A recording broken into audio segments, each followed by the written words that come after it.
Joe Rogan Podcast. Check it out. The Joe Rogan Experience. Train by day, Joe Rogan Podcast by night, all day. Good now? Okay, good. So my mom and my stepdad were super fat when I was in high school, and their favorite spot was claim jumpers because of the pork. You can get a lot of food. You get a lot. And like, did you ever eat there? Oh, yeah. Oh my God, they give you a piece Piles. of chocolate. Piles That of should be the food. slogan. Piles. You could eat by the pound.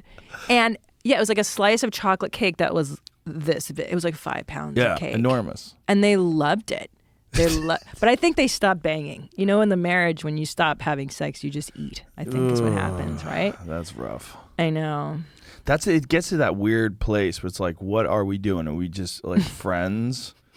Can I tell you I jerk off to porn? Like, you know what I mean? It's like if you get to that spot where you're not having sex anymore, like, oh. That's the worst. It's common though. In marriage? Oh, yeah. Not in my marriage. My No. husband will hold me down and I'm sure. make it happen. I swear, Tommy can have like a fever and he's like, "Are we going?" I'm like, "Yeah, dude."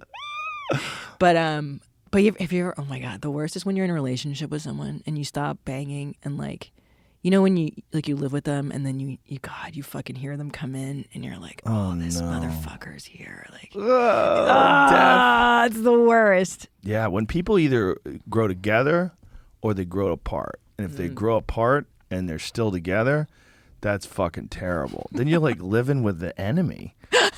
You know, you have like some shithead that you work with, but they're in your house. You know, like there's like that shithead at the office, like, oh, this fucking annoying asshole.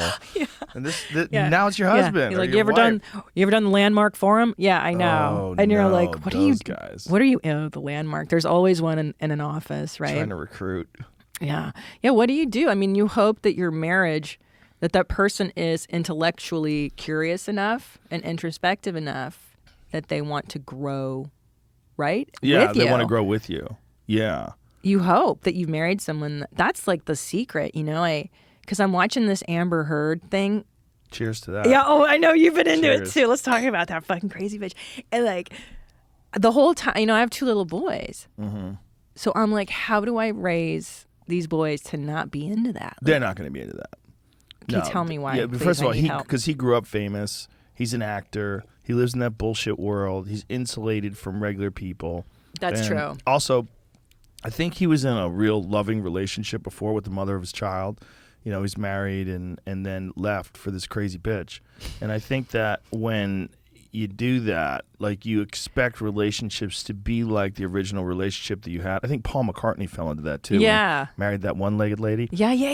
She was fucking insane. Remember how insane she was? Yes. Like she kept files on him and threatened to tell everyone everything. Like, what do you think you have on Paul McCartney? And like he's such Monster. a good guy. He's a great guy. He's into the one-legged lady, right? Yeah, he thought he was like doing her a solid. Meanwhile, she was like setting him up for a big fall.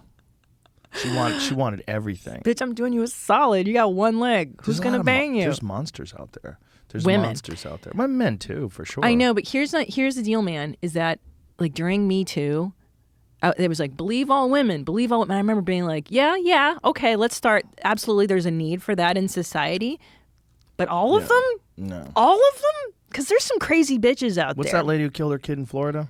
Well, how many? I mean, there's Yeah, always the some main lady one. that I don't Casey know. Anthony. Thank you. How about Casey So Anthony? fat, yeah. She out there kicking ass? What's going on? Believe her? You know what I mean? I know. It's like there's quite a few that are insane. you I know. And So- you with this whole like male versus woman thing. I like, know. Oh, it's so crazy. And the ones who propagate that, the women who prop that up, are the most insane. They're the most insane, and the ones who hate women the most. Like the female that's comedians that I know interesting. that are like that go and attack men whenever anything happens, and Yeah. you know, and try to support women. Those girls hate women. They hate other successful women. Yeah. They hate women doing better than them. They're haters in general. They're haters in general, but they can find support in attacking like a piece of shit man. Yeah. It's an easy thing to rally around and get support. No one's going to be like, let's defend the rapist. Right. Clearly. Yeah, it's a good way to start. Start with rapists. Yeah. You know? Like Yeah. if you're going to be a murderer, be Dexter. Yeah. Murder serial killers. Yeah. Everybody's on your side. You can get a show. Yeah. That's the thing. They always rally around stuff that people are like, yeah, well, duh. Duh. No Yeah, shit. Exactly. Nobody's pro-rapist. Yeah, you're so right. And as I said, I'm raising 2 little boys. So I'm like, I can't hate dudes. I'm raising dudes. I don't think you have to worry about them getting roped into a bad with you two in the house. First of all, they're constantly hearing bullshit being broken down and shit on, right? So like that's the thing with my kids too. It's like everything is made fun of. Yeah. So the things that are nonsense, it's really hard to sneak them by my kids because they're like, what? They know now. They've been trained to think properly. They hear what all the time. What? Yeah. The fuck are you talking about? See, that's the essence of it. Because as I'm raising my kids, I'm like, what is the secret sauce here? It's not getting good grades. We all know some of the most successful motherfuckers got bad grades, right? It's not about doing what you're told. It's about thinking clearly and the ability to think and go, that's not true. That's not right. No, I'm not going to do that. Yes, I'm going to do that.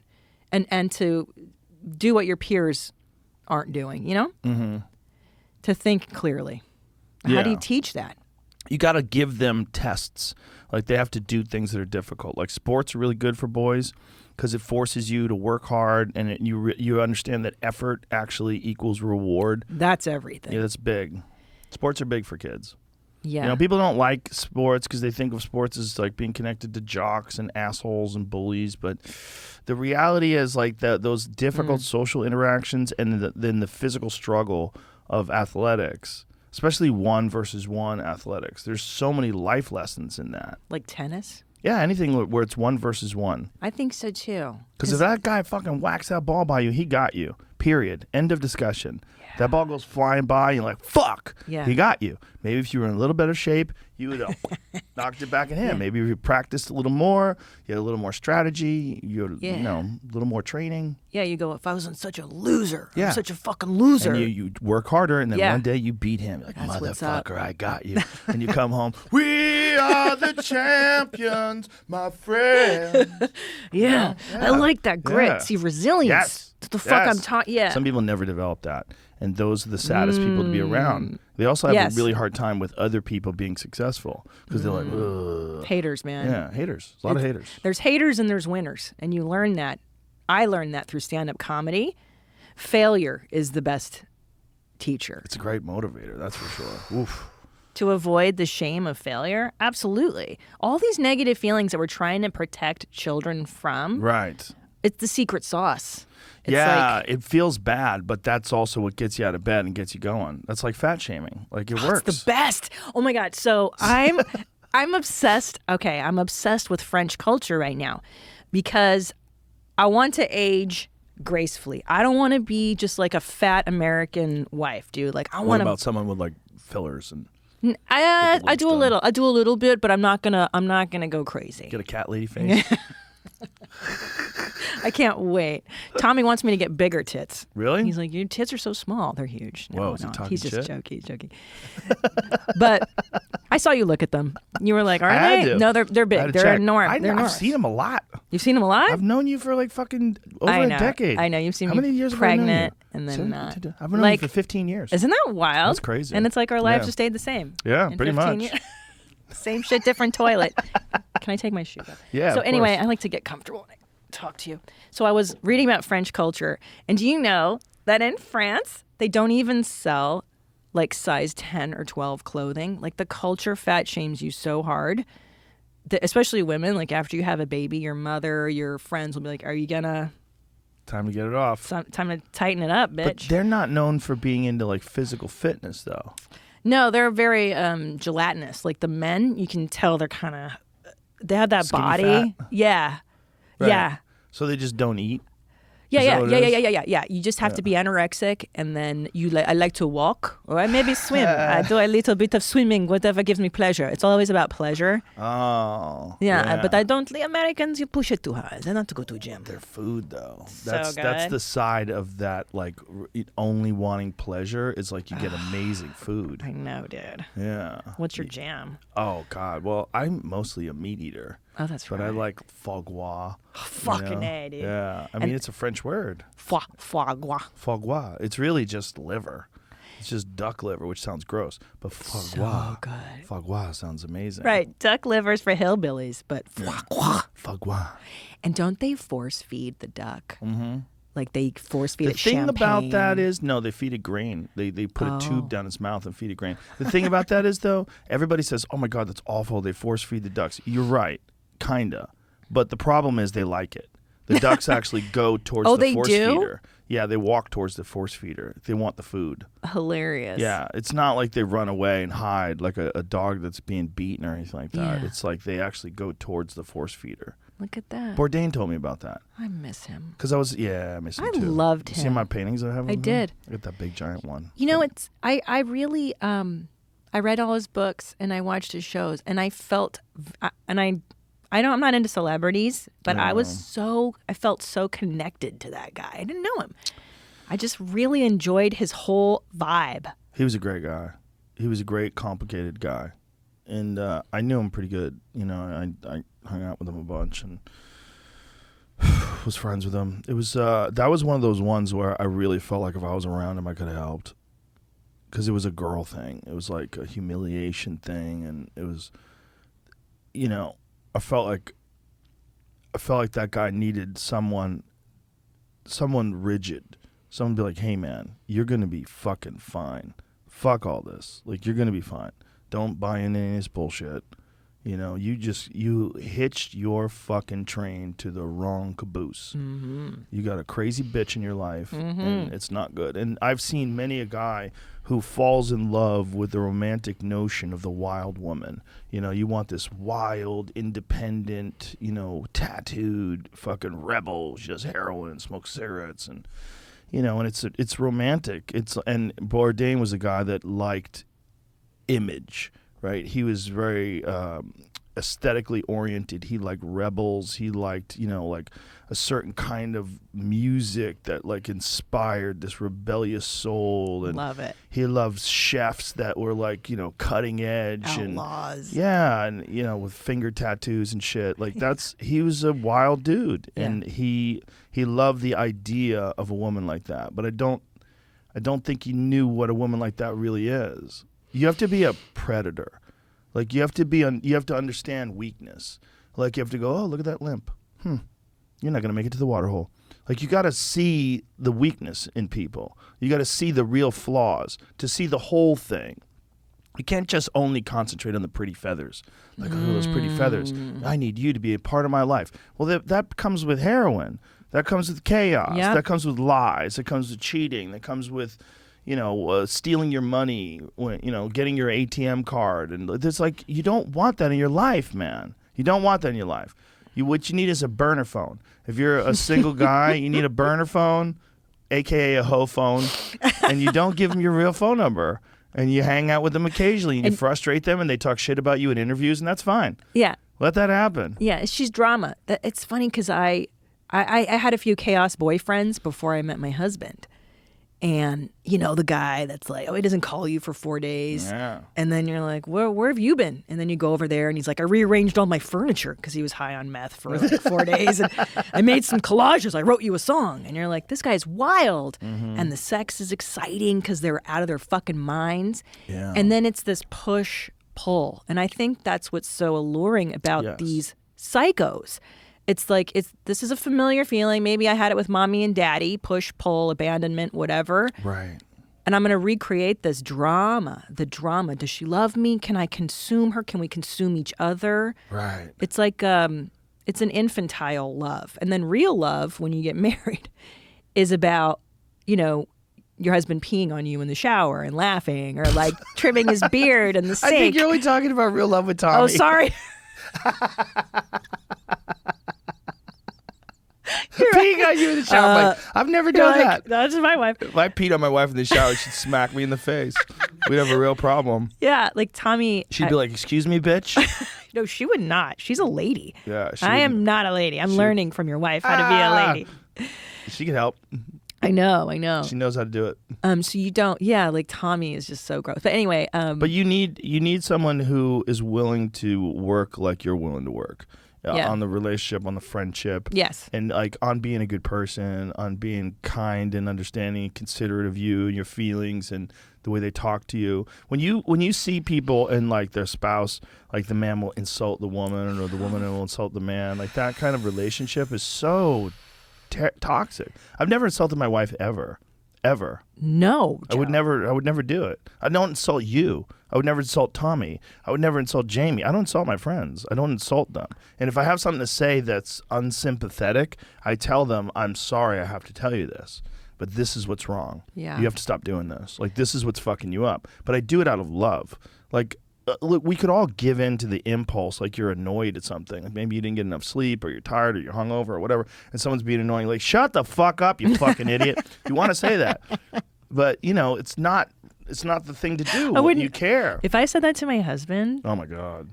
And, like, Tommy's not an abusive guy, but he might become one if I was like, shut up. Or, like, when he'd probably go, oh, for real? Oh, okay. Oh, for real? Yeah. Yeah, he'd probably, like, start backing on you. Because you see those couples that are like, you're supposed to make a right turn here. You didn't make a right turn. You're supposed to make and now we got to go all the way. And it's like, what are you doing? Right. Why are you're gonna hang your fucking idiot? Yeah. Fucking idiot. You didn't put your blinkers on, you fucking idiot. Yeah. People get hostile, but it's also that thing, familiarity breeds contempt. Ooh. That's a thing with some people. And part of it is because they're not comfortable in their own skin. And so they start seeing all the things that are annoying about you. Oh, my friend. And you lose that fun of the beginning part of the relationship where you talk to each other about stuff. Yeah. And instead you just get annoyed. Well, I think you're absolutely right. You take it out on them. Yeah. And the problem is you. It's this guy. Most of the time it's you. Yeah. I think that's the huge beauty of being like middle-aged now is you go like, oh, dude, this whole thing, no one's giving a fuck about you. Right. You understand? Like everyone. This whole thing could have been avoided if I was a better person. Yeah. It was better at being a human. I could have avoided most of my conflicts. Your drama, because you've got your lenses on, and then you're like, this guy's fucking with me, and you're like, no, he's not. This is Jamie. He's just chewing his gum and he's looking at the monitor. He's fucking ignoring me right now. Well, that's schizos, right? The crazier people get, the more they think that people are plotting against them. People that don't even know. They don't even know who you are, and they think you're plotting against them. Like that's it taken to the worst level of mental illness. But even like minor level of mental illness, like, oh, she's doing that to annoy me. No, she's living her fucking life, man. She likes chopping food like that. Like she's not right. Like the fork doesn't hit the plate through the meat because she hates you. It's just clink. I mean, you're like, do you have to make that fucking noise every time you put your fork into the meat? Clink. But that's when people are so upset with their own life and they're so unsatisfied and unfulfilled and they start finding flaws in everything else. But generally speaking, a lot of that has to do with yourself. And I know personally when I'm most happy with my my output, if I'm worked out, I stretched, I've meditated, everything's going great, I'm so much more compassionate and so much more I'm caring about other people. I'm more charitable. I'm more relaxed about people's like, oh, maybe they're just not getting by good, or maybe they just, it's an error in thinking, and they're not a bad person. They're having a tough time of it. I'll be more charitable. Absolutely, and also being a function. That's also, I think, a function of being a parent. Yeah, you learn that compassion. Mm-hmm. Yeah, I feel sorry for people that decide that kids are just like a waste of time and effort. And I agree. And what's interesting is that I think, and I fell into this trap too. I bought into feminism hardcore when I was in college. I was the angry feminist, and I was like, I can't have kids. They're going to hinder my success. Your freedom. My freedom. If I have a kid, then I'm going to focus on them, and my career is going to die. And then I was like, I've had 2 boys, and since then, yeah. It's been a rocket ship because they make you better. They test you in ways you were never tested. The suffering of motherhood. It is sublime suffering. Like last night, I was up with my younger. He was puking on me twice last night, and it's horrible. It's fucking horrible. But then you love them so much. I mean, who would you let in your life lay on you and vomit on you all night? Yeah, not a lot of people. Jamie, I would tell him to go in the other room. Mike can't puke on me, bro. Yeah, but like... it's a different kind of love. It's hard for people to understand. Like I remember having a conversation with a buddy of mine. It's one of those normal conversations, and he was trying for a baby with his wife. And he goes, well, I have a dog, and I really love my dog. I go, shut the fuck up. Just shut the fuck up. I love my dog, too. My dog is the best. I would shoot him and cook him if my children were hungry. I hate to say that. See you later, Marshall. I love that dog. But, Yeah. Manny Pacquiao, when he was a boy, his parents didn't have any food, and they killed their dog. They killed the dog and cooked it. How did they prepare it? Did he mention? Well, it's just meat. How do you season it? Any kind of meat, salt, mostly salt. Yeah, you got to do what you got to do. But when You you gotta eat do. Rover, that's rough. But that's like letting everybody know this is next step between eating the neighbor. Yeah. Eat the dog first and the neighbor second. I don't know. I might go neighbor first. Before your dog. I do love my dog. What if you got a good neighbor? You'd share a paw with the neighbor? Nah, sure. Here's the tail, bitch. It's tiny. Yeah, it's that thing. It's like you have to decide, do you want to eat your dog or would you rather starve to death? And, it's a moral decision at a certain point, but it becomes a survival decision. And when it becomes a survival decision, you start thinking with your lizard brain and you think very differently. First of all, you think about your children. And if I saw my children starving, all bets are off. I'm diving in the lake with a gun. I'm doing dude. whatever I have to do. We're eating beavers. Hell yeah. I'm finding food. Bro, I'm prostituting myself. I'm out there. Yeah, I'm on Congress. Like, what's up? Yeah, people do that, and Easy. people do that. They do that because they realize like there's a certain level of comfort that we all have in a normal functioning Western society where it's fairly good access to food as long as you keep your job, you can pay your rent. Like that's cush. It seems hard for most people, but in comparison to like hunter-gatherer life in the fucking Serengeti, Yeah, dog. it's cush. Yeah, dog. I remember my parents escaped from communist Hungary, right? Yeah. And so I grew up around hardcore Hungarian dudes, like dudes missing knuckles who were like carpenters and like real blue-collary old school. And I'll never forget this guy, one of my dad's friends was like, listen, Christico, in America, this is the easiest place to live, okay? Everything is cheap. You rent some car, your clothing is cheap, eating is cheap compared to other countries. This is easy living. People make it. I'm like, yeah, I get that. And then you travel and you're like, dude, this is kind of good. Yeah. We got a decent system here, bro. There's this expression that I say all the time, but I'm going to say it again. The hardest thing that's ever happened to you is the hardest thing that's ever happened to you. It doesn't matter if it's I like easy. that. If it's a very small thing, like you can't get a table in a restaurant, you throw a hissy fit. That's because that's the hardest thing that's happened to you today. Because your life is easy as fuck. But if you're coming from a communist country, and that's one of the things that I always liked about you, is because your family did come from that hard. Like you don't buy into any bullshit. But that's why, because you see where bullshit gets you. Yeah. Or all this fucking Marxism and socialism in colleges, you know where that gets you? That gets you to a communist fucking ruling dictatorship where you're doomed. And the government decides how many potatoes you get in a week. Of course. And look at all these assholes that want to tell you what you can and cannot say. Yeah. Go fuck your mother. Don't tell me what I can and cannot say. I think one of the greatest things is Elon Musk buying Twitter. It's amazing. I love it. Great. Yeah, it's amazing. Great. Good. Enough. That's what we need. Enough. I mean, are we done being offended? Are we done? There's No. nothing more to be offended by. No, they're going to keep going. They're going to keep pushing the boundary because that's what the culture war is. The culture war is just like we were talking about, people that just decide to be upset at something rather than focusing on themselves. That's a lot of what the culture war is. That's what it's an externalization of the inside. This is their mental patients. And they're externalizing their shit onto the world. It's like, what is this? And we're giving this a voice? But think about yourself when you were in high school or when you were in college, when you were a feminist. College. That those thoughts, but those thoughts, like they're valid thoughts. Like you're saying this because you see so much of the outside life that you don't like. You see so much of like women are being disrespected just simply because they're female, or they're not being taken seriously because they're female, and you're like, fuck that, we can fucking dominate men. And you think of that because you're on team woman, because you're a woman. Right. It's like this normal sort of course of progression. And then as life goes on, you're like, oh, it's not a male versus female thing, it's an asshole thing. Yeah. There's assholes out there. Everybody. Some of them just happen to be male.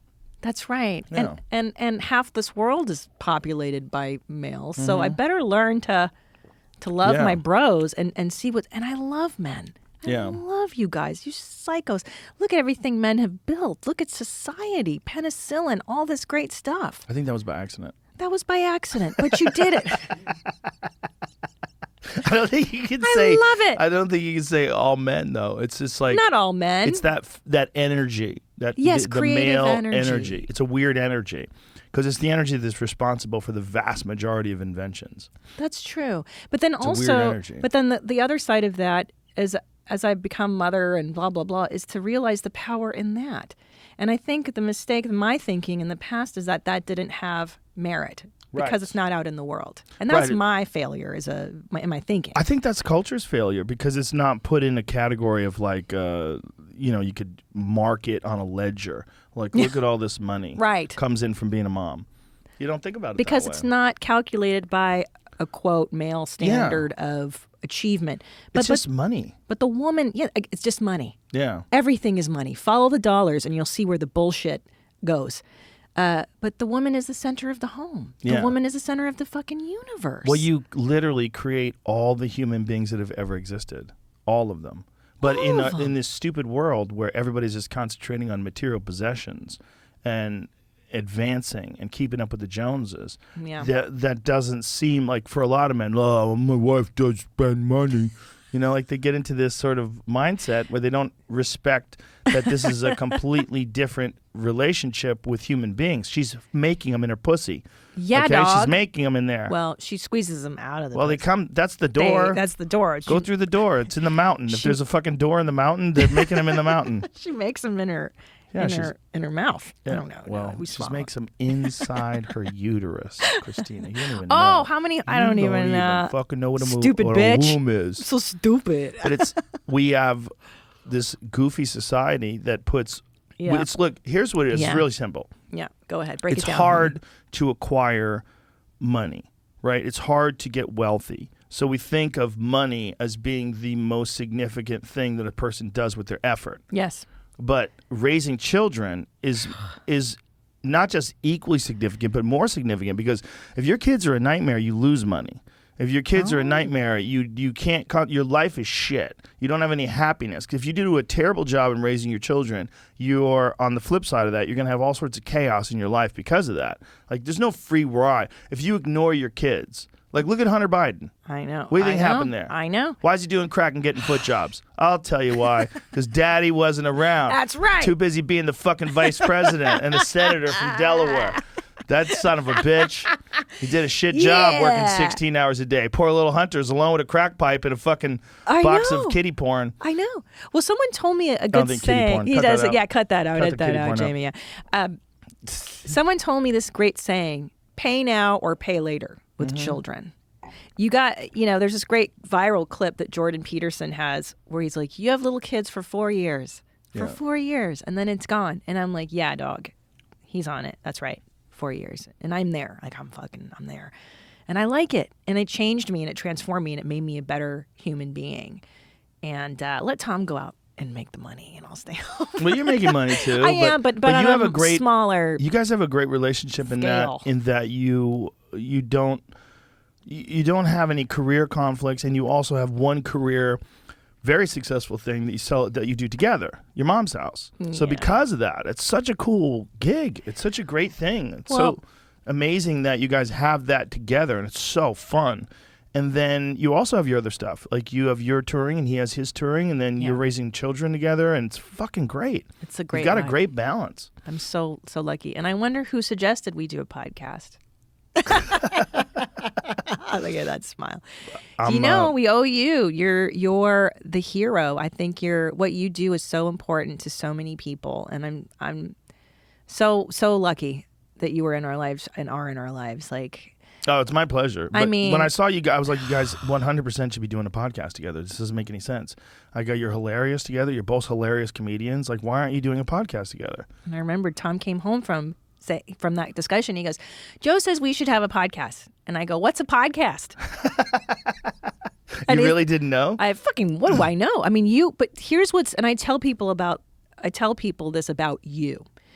the brilliance of you, amongst many things, you're a very diligent worker. You're a great comedian. You're fucking in it, like you're doing. But that you've also been an early adapter. Is that the fucking term? Yeah, adopter. Adopter. Yeah. Yes. Where you go, oh, there's a cell phone? What's a cell phone? And, Joe Rogan buys the first cell phone that's like the brick. Yeah. And I heard this great story about you on the road where the guy goes, well, yeah, I needed a comic to fill in last minute. And I go, oh, well, Joe Rogan has a cell phone that he carries around. So I call Joe, and then Joe can do the week.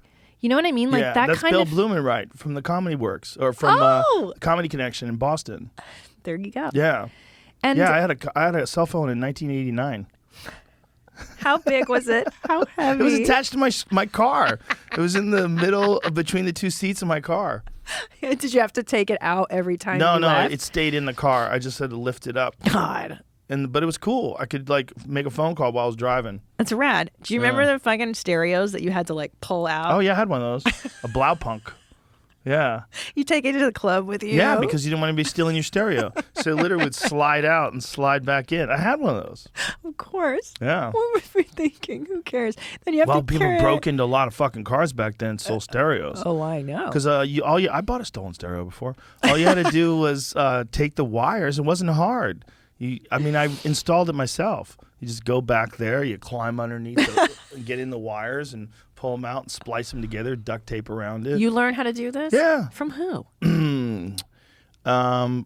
Probably school. School? Yeah. We had an auto shop in school, and I learned a lot about Oh. cars. God, I wish I could remember his name because he was a really interesting guy. He was in love with Mustangs.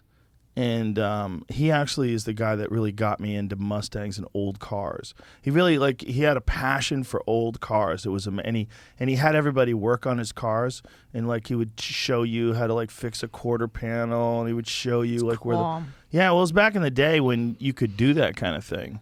I don't know what kind of work you could actually do in your car today, because cars today are so complex. They're all computers, and there's so many.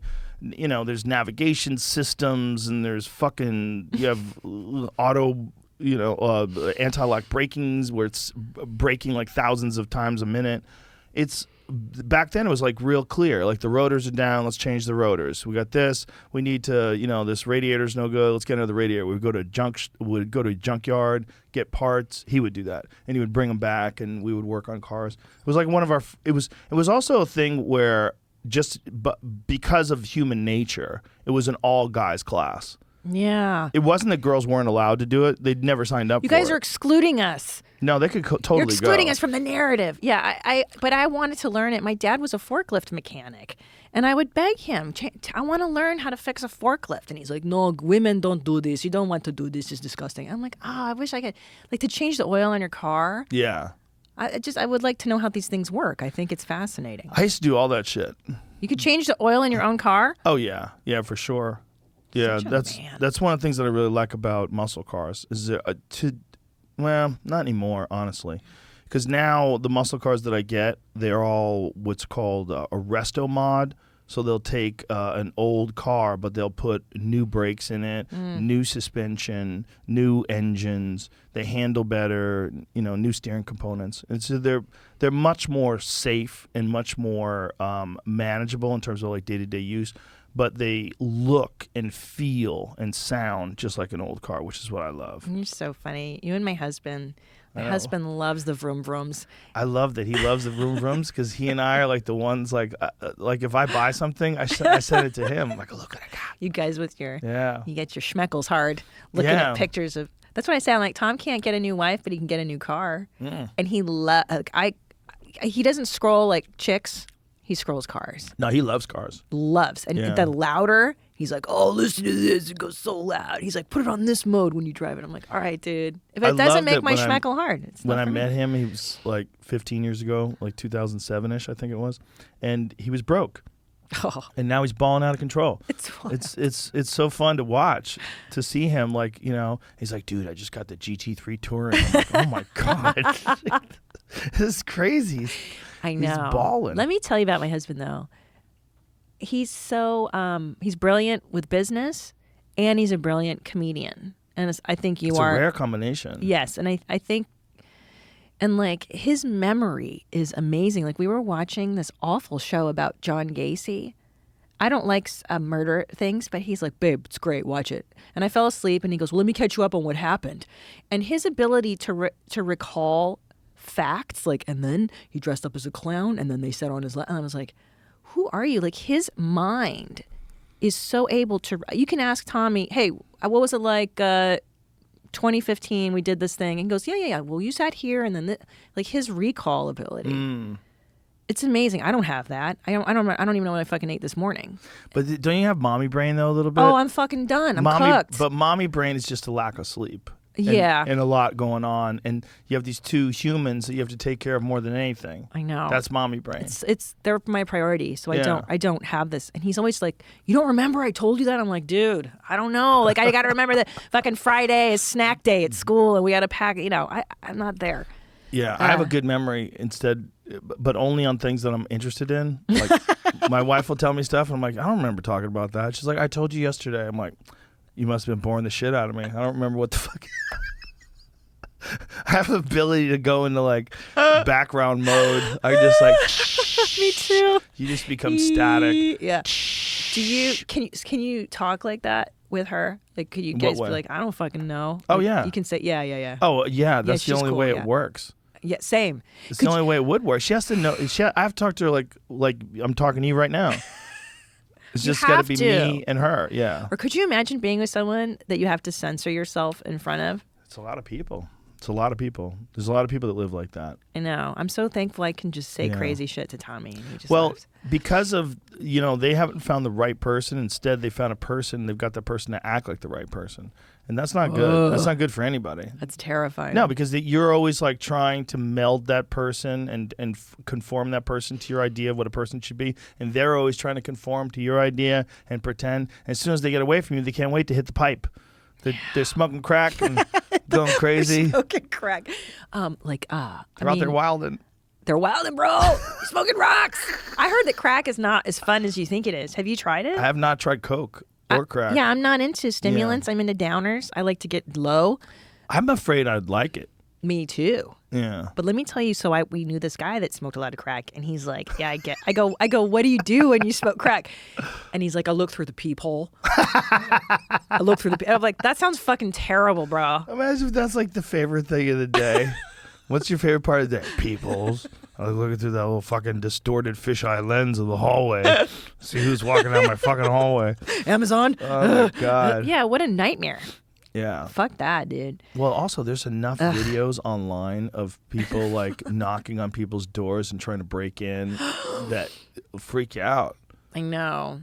Wait, but speaking about, I don't know if we should talk about this. Talk about it. You may want to edit it out. Okay. But like the whole Jada Will thing, like Tom and I were obsessed about that. I'm obsessed. Right? Mm-hmm. Like, yo, she straight humiliates him on that Red. I watch Red Table Talk. I love it. It's bizarre. It's like, you're not famous enough. You need to like talk about your family stuff. I think at this point in her life, that is all she's got in terms of like her connection to a lot of attention. She's not in big projects. Was she in The Matrix? She was in The Matrix, right? Did she have a big role?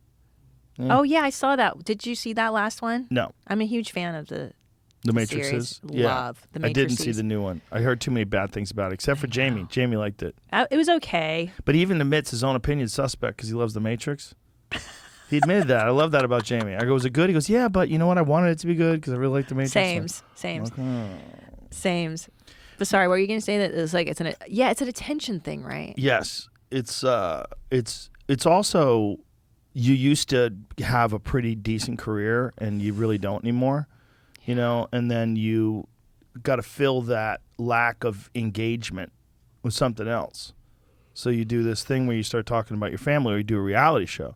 Like one of the things that people do, it's like the last gasp of the dying celebrity. Yeah. Presence. Dancing with the Stars. Yeah, you do one of those. But the reality show is the scary one because you like let people into your family and then you like play acting around your wife and your kids and your friend who comes over to play fucking pickleball with you and it's like, trying to make a thing out of a gamble that you have on pickleball. And if you've ever been a Stupid. part of one of those reality shows, they did I one at the have. store for a while. Yeah. Keeping up with the store, minding the store. That's it. Keeping up with the Kardashians. Keeping up with the Stardashians. Yeah. But they had like these scenarios all planned out. That's so like we're gonna terrible. go to get something to lunch. We're gonna go to get Mexican food, but the wait's too long. We're Yeah. gonna go to here, and then we're gonna eventually settle on Chinese. But Paulie's gonna say Chinese first, and then it's gonna go through all these different things until we eventually decide on Chinese. It's like what are you What is doing? this? But they had to treat it like most of these people that produce these shows, and I've worked on them before.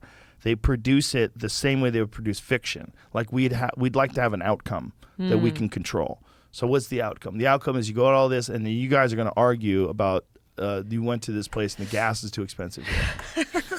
But yeah, and I was on Road Rules in the 90s, back Right. when it was back like with Theo Vaughn. whoop, whoop. Back in the day. He was a Let me get season. a cigar. Yeah. Let's get fucking faded, bro. Let's party. I'm just happy to be out of my house. Let's drink. But You want a cigar? I don't do that. I don't should even know try it. It'd be how. fun. Okay, I'll put it in my mouth. It's just you like the flavors, right? Yeah, Do you want some more of this, mommy? sure. Thank you. I love how everyone's mommy with you. I know. Mommy and jeans. Well, can I People don't know that. They're like, what the fuck is she saying? Well, here's the best part is that I call waiters mommy jeans. I call everybody mommy. When did this Nobody's pushed happen? back. Nobody. And I've done it for 5 years. I'll be like, yeah, I'll take the appetizer. Thanks, mommy. Ah! Try it. Nobody pushes back. It's the best game. That's hilarious. Start doing it with your That's wife. hilarious. What was he talking about? You're talking about getting. Oh, a reality cigar. shows. Shut up. You're not. Oh, Jesus, Joe. Yeah. Get a puff on What that the sucker. fuck? How do I do this? Just puff it like a cigarette. There you go. Wait, we need more. Got to get it lit more. I'm scared. No, you're fine. A little more. There we go. But I That's don't inhale it, right? good. No. You just get do in it flavs. there. Yeah. Just get it in there. Tommy loves these.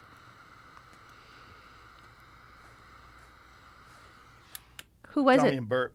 Oh, I kind Bert of loves like them it. too. Not bad, right? Get it like this. Yeah. Yeah, get a How little many in your memes mouth. is this gonna make right now? It's gonna get you excited. How many memes? A lot. Me sucking on a big brown I do dick. it every day.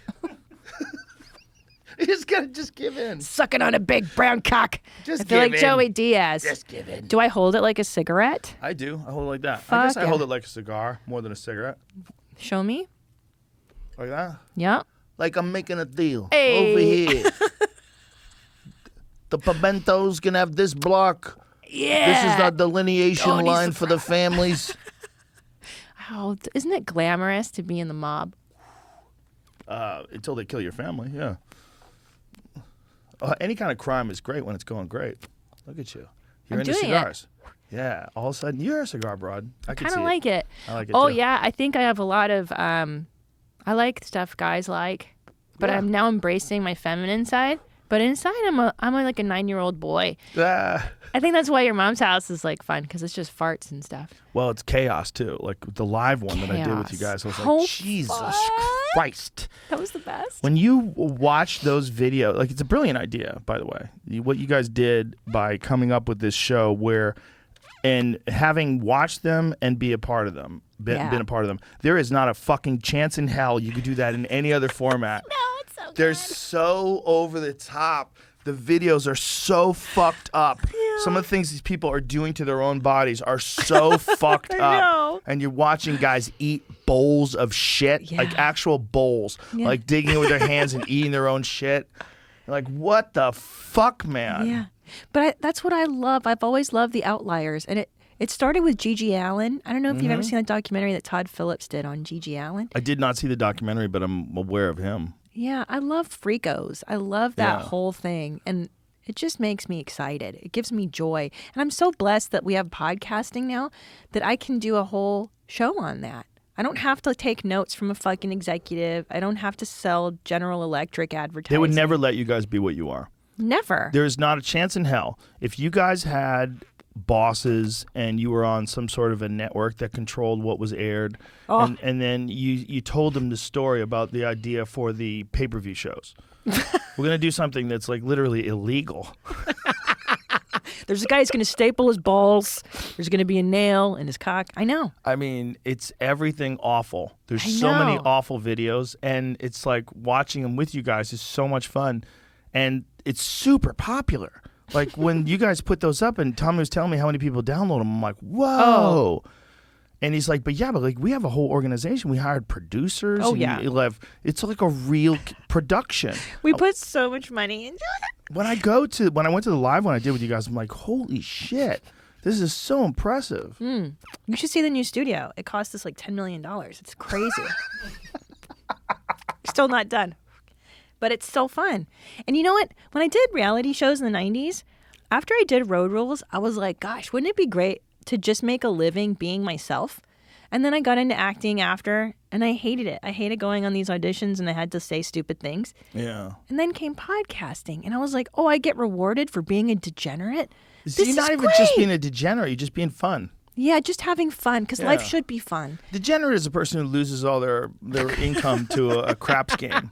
You know, you can't help That's but true. like bet on the horses. I knew a lot of degenerates. Oh, yeah. You come from a hardcore like background, yeah? Like Boston and... Well, I grew up in all over the place. But when I went to high school, I was in this nice area in Boston. I was in a really shit area in Boston when I was 13. We lived in Jamaica Plains. It was very sketchy. But thankfully, my parents realized it was sketchy. They'd come there from Florida, like, this neighborhood's dangerous, and they got us out of there. And they moved us to this place called Newton. And Newton is a nice suburb of Boston. And we lived in the blue-collar section of Newton. It's like Newton Upper Falls. We had, like, the shittiest house in the neighborhood, and we were poor as fuck. But it was a nice place to grow up. It was nice families. It was good.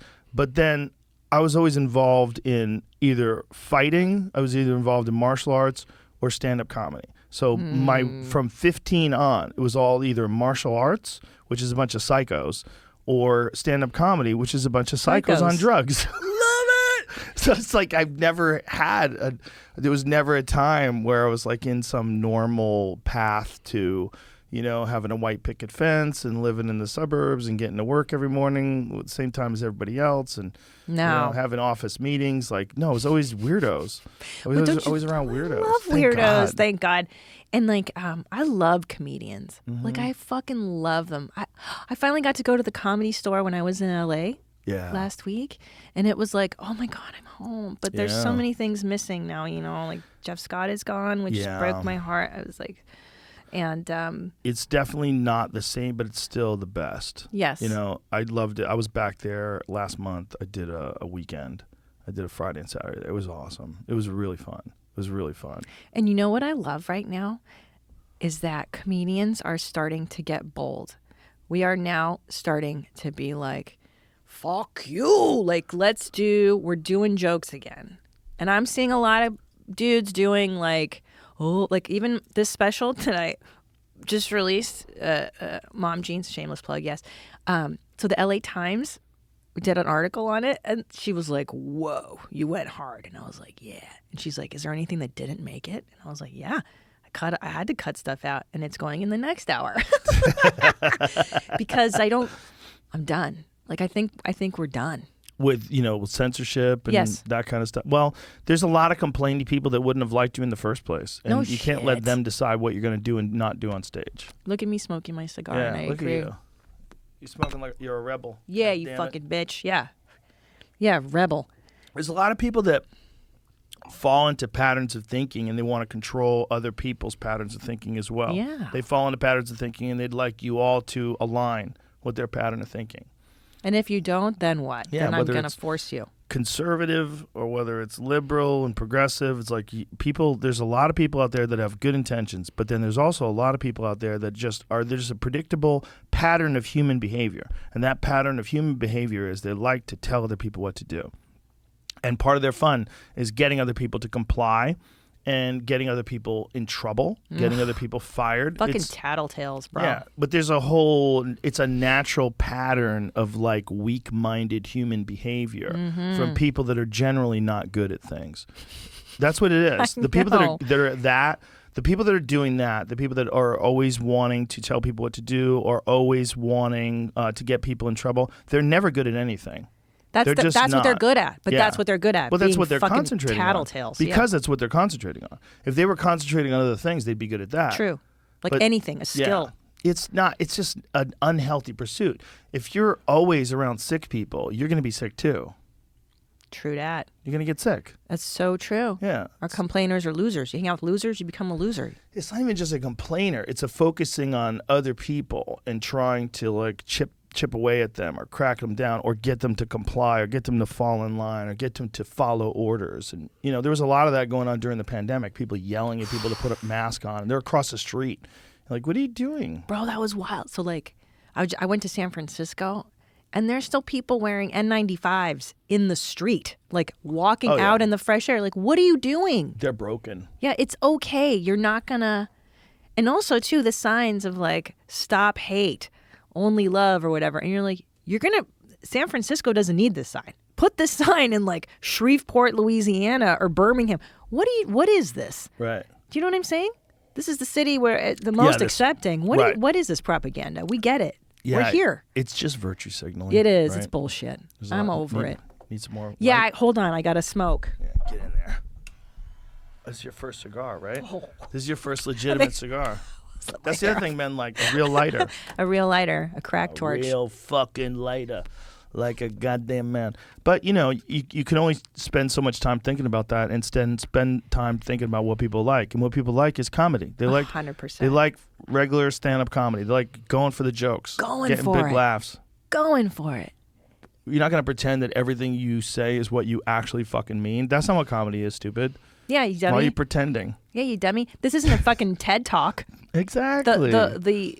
It is a fucking comedy show. Relax. Everyone needs to shut the fuck up. Also, it's what I like. Me I like too. watching it. My wife said you were fucking hilarious. Oh, I love her. I wish I had gone out that night. I was coming wanna back do that that. day. I didn't know that I'd be back in time. No But worries. I did get to see Whitney at the Paramount too. Oh, I love her.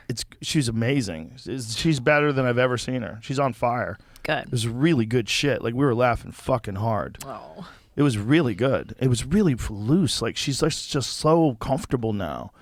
Sometimes comics they hit like a stride. Like there's something happens to them. I remember running to Sebastian once when Sebastian hit his stride. I was like, Yep. damn, dude. Yep. Like you just figured something out, man. Whatever you did, fucking kudos, because you got a stride now. It clicks. Yeah. All the pieces come in. Whitney's always been really good, but right now she's in a stride. I gotta see her, man. And it's good stuff too. It's What is good. she talking about? Oh, I don't want to fuck up her Okay, bits, okay. but like pertinent, issues of the day, life. There's a lot. It's good. Good. It's solid writing. It's really good shit. But it was really funny. She's just funny. She's having fun. Good. Like when a comic like catches that wave, and they Yep. just start having fun. I miss fun. Oh, it's the best. Don't you miss fun? Yeah. Well, that was one of the best things about the store is that we would all be having fun with each other. I know. And then we'd all be laughing in the back of the room I and know. having fun. Well, this hour that's out now, I was like, fuck it, I'm having fun. And I did it in New York City, and it was like the height of COVID. And anyway, it felt sad. The city felt sad. Did the people have to wear masks in the audience? Yeah, it was so lame. That's so crazy. And they all got fucking tested. And then they tested me every 2 minutes before. I was like, bro, it's fine. Like, even if I am positive, I'm still going to shoot this thing. This is so much money going into this and people. Like, you think I'm going to fucking not do this? Anyway, I bought the audience shots before I performed on both shows. And anyway, so I bought this outfit. Shots of booze. Yeah, tequila. Let's many- get fucking faded, bro. How many How many people are in the audience? That was the Gramercy Theater. I bought the entire theater shots for the first That's and the like second. thousands of shots. I don't give a shit. Wait until you see the next part I did. So, because everybody was all bummed out on the night before. And I was like, I'm not going to have you guys all bummed out because I think Why were New they York bummed City. out? Because it's 2 years of repression. Yeah. And everyone had Omicron. Everybody was sick or depressed. So I bought them all shots. And then my stylist invoiced Netflix for the outfit that I wore. And they go, we've never spent this much money on an outfit. And I was like, what? Hey, how you like me now, bitch? So that's a Dolce & Gabbana suit. And then I had crystals put on it. Dude, if I saw that picture, I would not know that's you. I know. Isn't that What great? did they do? Hair and makeup. I have a team of 5 Latin gay guys that made me look Amazing. That's so crazy. Isn't that fun? Like, I never see you dressed like that. No. Like, that picture, I can tell it's you. Right there, that I can tell it's you. And that one there where you got the microphone, the two hands, that I can tell it's you. But It's that makeup. other one, they picked one where it was like a very odd facial expression. Almost didn't look like you.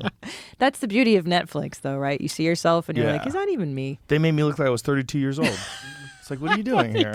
I'm 28 here. Yeah, what are you doing here? But I don't like the give a ring, that shit. big pink ring. Isn't that Jesus fun? Christ. But I Yeah. wanted fun and I wanted to be silly, and I don't give a shit anymore because we're all going to die, and who fucking cares, right? My wife said you had one of the best sets she's ever seen. Oh, She loved it. I appreciate that. Yeah, she said it was so funny. I love She came her. back. She was ranting and raving when she came home. Well, I'm She a loved huge it. fan of her. But it's She's the it's greatest. it's so nice that you're out here. I'm so glad you guys came out here. Me too. It's like when you guys started coming out here, and then like when Tony came out here and Tim Dillon came out here, and a few other guys like Derek Poston, and I was like, wow, like I think we can fucking do something here, you know. And Ron White was here, and Roseanne just did Tell me Vulcan the other about night. Roseanne. First, she killed, and she goes into the green room immediately. She goes, "I'm fucking moving here." Of course. She went on stage. She hadn't been on stage in years, since all the controversy with her show, Yeah. which was years ago. She walked on stage and just killed. She killed for 10 God, solid she's so minutes. funny. I mean, killed. The timing, you would never believe she hadn't been on stage. You would never believe it. She was fucking hilarious. She's the greatest. And she goes, well, I had some things I wanted to talk about, but I want to fucking do that again. And she was all fired up. It was really fun. It was really interesting because it was interesting to watch all of her excitement come alive, you know, and then go on the stage. And when she went up there, they went ape shit. Oh, I They bet. went ape shit. They went ape shit. It was wild. And then she killed. She killed for 10 minutes. That's her right there. I love her so much. That's her right there. She's, in my opinion, one of the top, most important figures in the history of stand-up comedy. For sure. Because she was the first woman who killed like a man. Oh, yeah. She killed like she was aggressive. There was nothing demure and feminine about it. She hit punchlines. She grabbed her own pussy when she sang the Star Spangled Banner.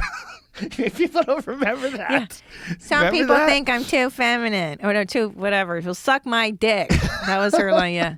I'm too crass. Well, suck my dick. Yeah, God, she's amazing. She is still like better than ever. I'm telling you, she hadn't done stand up in forever, and she walked up there like she'd been doing it every weekend. I love her It so was much. wild.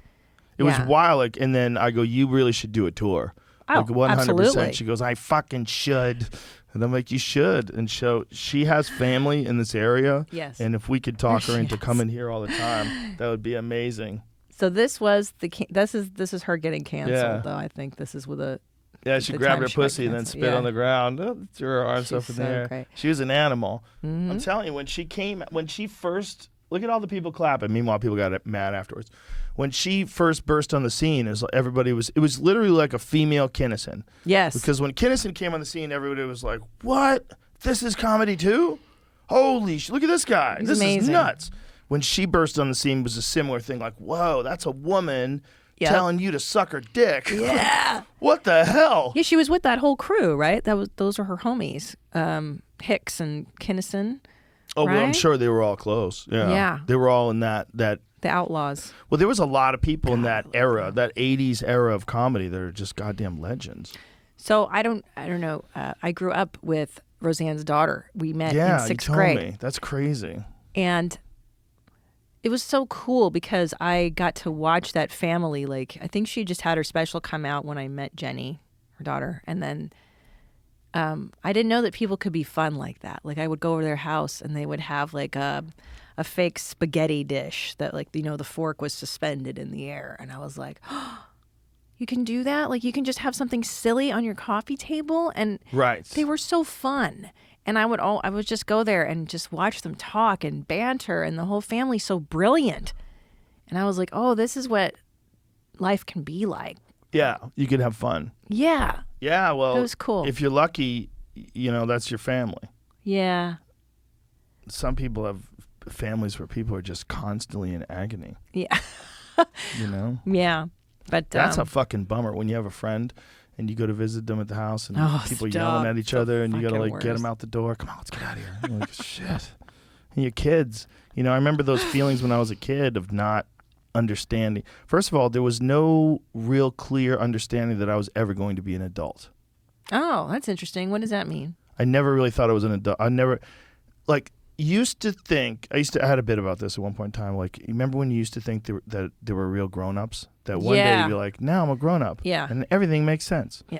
If it doesn't, you just get older. And one day I was at a grocery store. The guy goes, paper or plastic, sir? I'm like, oh my God, I'm a sir? I realized, like, to him, you know, I think at the time I was in my 20s. I was like, to him, I'm a 28-year-old man, and I'm a man, and he's a kid still.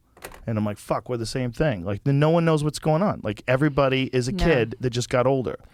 And when you're a little kid and you see adults, like, you know, maybe your friend's dad's an alcoholic and he comes home screaming and the wife has to lock herself in a closet, you know, like that kind of shit.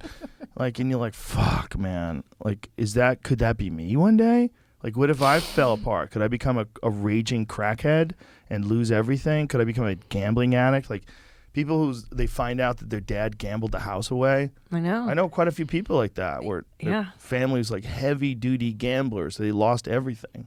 That's a horrible addiction. That one's, I don't know, man. That's that one's a toughie. wild. That's a wild one because it's not like horniness because you can only get it up so many times a day. I was just thinking that. I was like, sex addiction. Okay, that one's like, that's going to ruin your life. But gambling, that's destruction. What's the worst one? Is it cigarettes? For addiction? For addictions. Is cigarettes the worst addiction? That's bullshit. Who cares? Yeah, but when you die, you feel so stupid. Oh, you must. Like, should have known this. You've created that. Yeah. No, okay, so hold on. Let's go through them. Okay. Okay, sex, drugs. Yeah, drugs kill you. Sex doesn't kill you, but it can severely distract you from all the other things you want to do and can be just, you could turn into a creep. Basically, yeah. Yeah. You know? And that's well, they're all very circular. But yeah, there's always a supply. That could lead you into drugs too. Yeah. You know? Yeah. But but the sex thing can get you with some Amber Heard bitches. That's right. And then it's I money think, and I would say with Johnny, that's a love addiction. He wanted his mommy to love him. Maybe when you grow up famous, and this is just a theory, because I've had a nice trickle into fame, meaning that when I was first on TV, nobody had any idea who the fuck I was. And then I was on news radio. Nobody knew who I was. I could kind of get through. Like sometimes people would recognize me, very rarely. And then Fear Factor was much bigger. And then UFC stuff, and then the podcast is the biggest thing ever. But of all those things, it's been like a slow. Like if I just had the podcast when I was 25, I would have fucked my life up for sure, 100%. Because it's too much fame. It's too crazy. So Johnny Depp was more famous than I've ever been when he was 20. And he was hot. Hot as fuck. Like, I had a life-size poster of him. 21. Would you bang him? You weren't the only one. Did you too? I didn't, but I'm aware they existed. He never has cum in his balls. Like, I don't even think now. Just gets rid of it all the time. Dude, he's never been backed up. And he's probably never had to masturbate. Like, someone's Probably. always there. Can you imagine how much he was getting laid back then? Probably preposterous amounts. Like, I would bet. Look at him. Oh my fucking God. Basically a perfect man. That's the poster I had for 21 Jump Street. He's basically perfect. Dude, he is perfect. That's a perfect face. Yeah. So if you're like that when you're, I mean, how old was he then? 20? Dude, he's 20 years old. Okay. So what are the chances that guy has like personal sovereignty, a rigid foundation of understanding like who he is and how he fits into the world? 0.0 at that age? He's too encompassed in this world of love, Johnny, and fame and directors and producers, and everywhere he goes, everybody loves him. And it's not that he's not a good guy. I'm sure he's a great guy. It's just that life, being that famous for that long from the time you're 20, is almost unmanageable. Like, you need a certain amount of like balancing acts in your life to try to like mitigate the effects of fame. Yeah. And I don't think it ever happens when you're young. There's no way. You're right, because the lack of identity, you have to, I agree, the slow and gradual is the way. And Tom always says that. He's like, you don't want to get overnight. You don't want it. You want it to be that. slow and steady. Tommy's smart as fuck. He is so smart. He's very smart. He's very handsome. And I love his beard and just, I love how he smells. Aww. So, yeah, you don't want to go like a rocket ship because that's how you get fucked. No, it's too unmanageable. Because even too unmanageable. Where I am, I notice the difference. Like, you know, like people treat you differently now. I'm like, oh, You got leaps. You hit some new leaps. Yeah. What's cool about you guys is it's all internet. It's all internet. I know. You guys are internet famous. Like you became famous, like legitimately successful from a show you created yourself with no input from anyone whatsoever, all on the internet. And I've been through all the iterations. When you guys had that garage set up, Yeah. you know, I've been through all of that. It's like you guys have been doing it and just on that steady grind and all by yourself. No one would let you do what you're doing. Nobody. No one would. They would go after episodes. That thing you were saying about felching, like, listen, we don't need that. Wait, listen, can you say it's just too much? It's just too much. And you know, MeUndies might have a problem with it. Yeah. MeUndies doesn't have a problem with anything. That's a bad example, but Yeah. Yeah, because we did try to do a show, a network show during the pandemic, an animated show. And you just can't. the notes. They suck it. They suck everything right out of it. Well, that's their job, though. Their job is to protect themselves. They're going to put something on. They want it to be creative, but not so creative that it possibly could get them fired, and then they're going to fuck up their mortgage. It's the buttered noodles thing. I don't know. Someone told me in radio one time, buttered noodles is why everything sucks so bad. Meaning everybody will eat buttered noodles. Nobody really loves buttered noodles. Maybe one or two guys out there Little kids love. do. But yeah, my son loves buttered noodles. But everybody will eat it. It's okay. And you can sell ads on it, and that's the model is butter, and that's why entertainment has sucked so fucking bad. Television. Who the fuck is watching TV anymore? I mean, are you watching?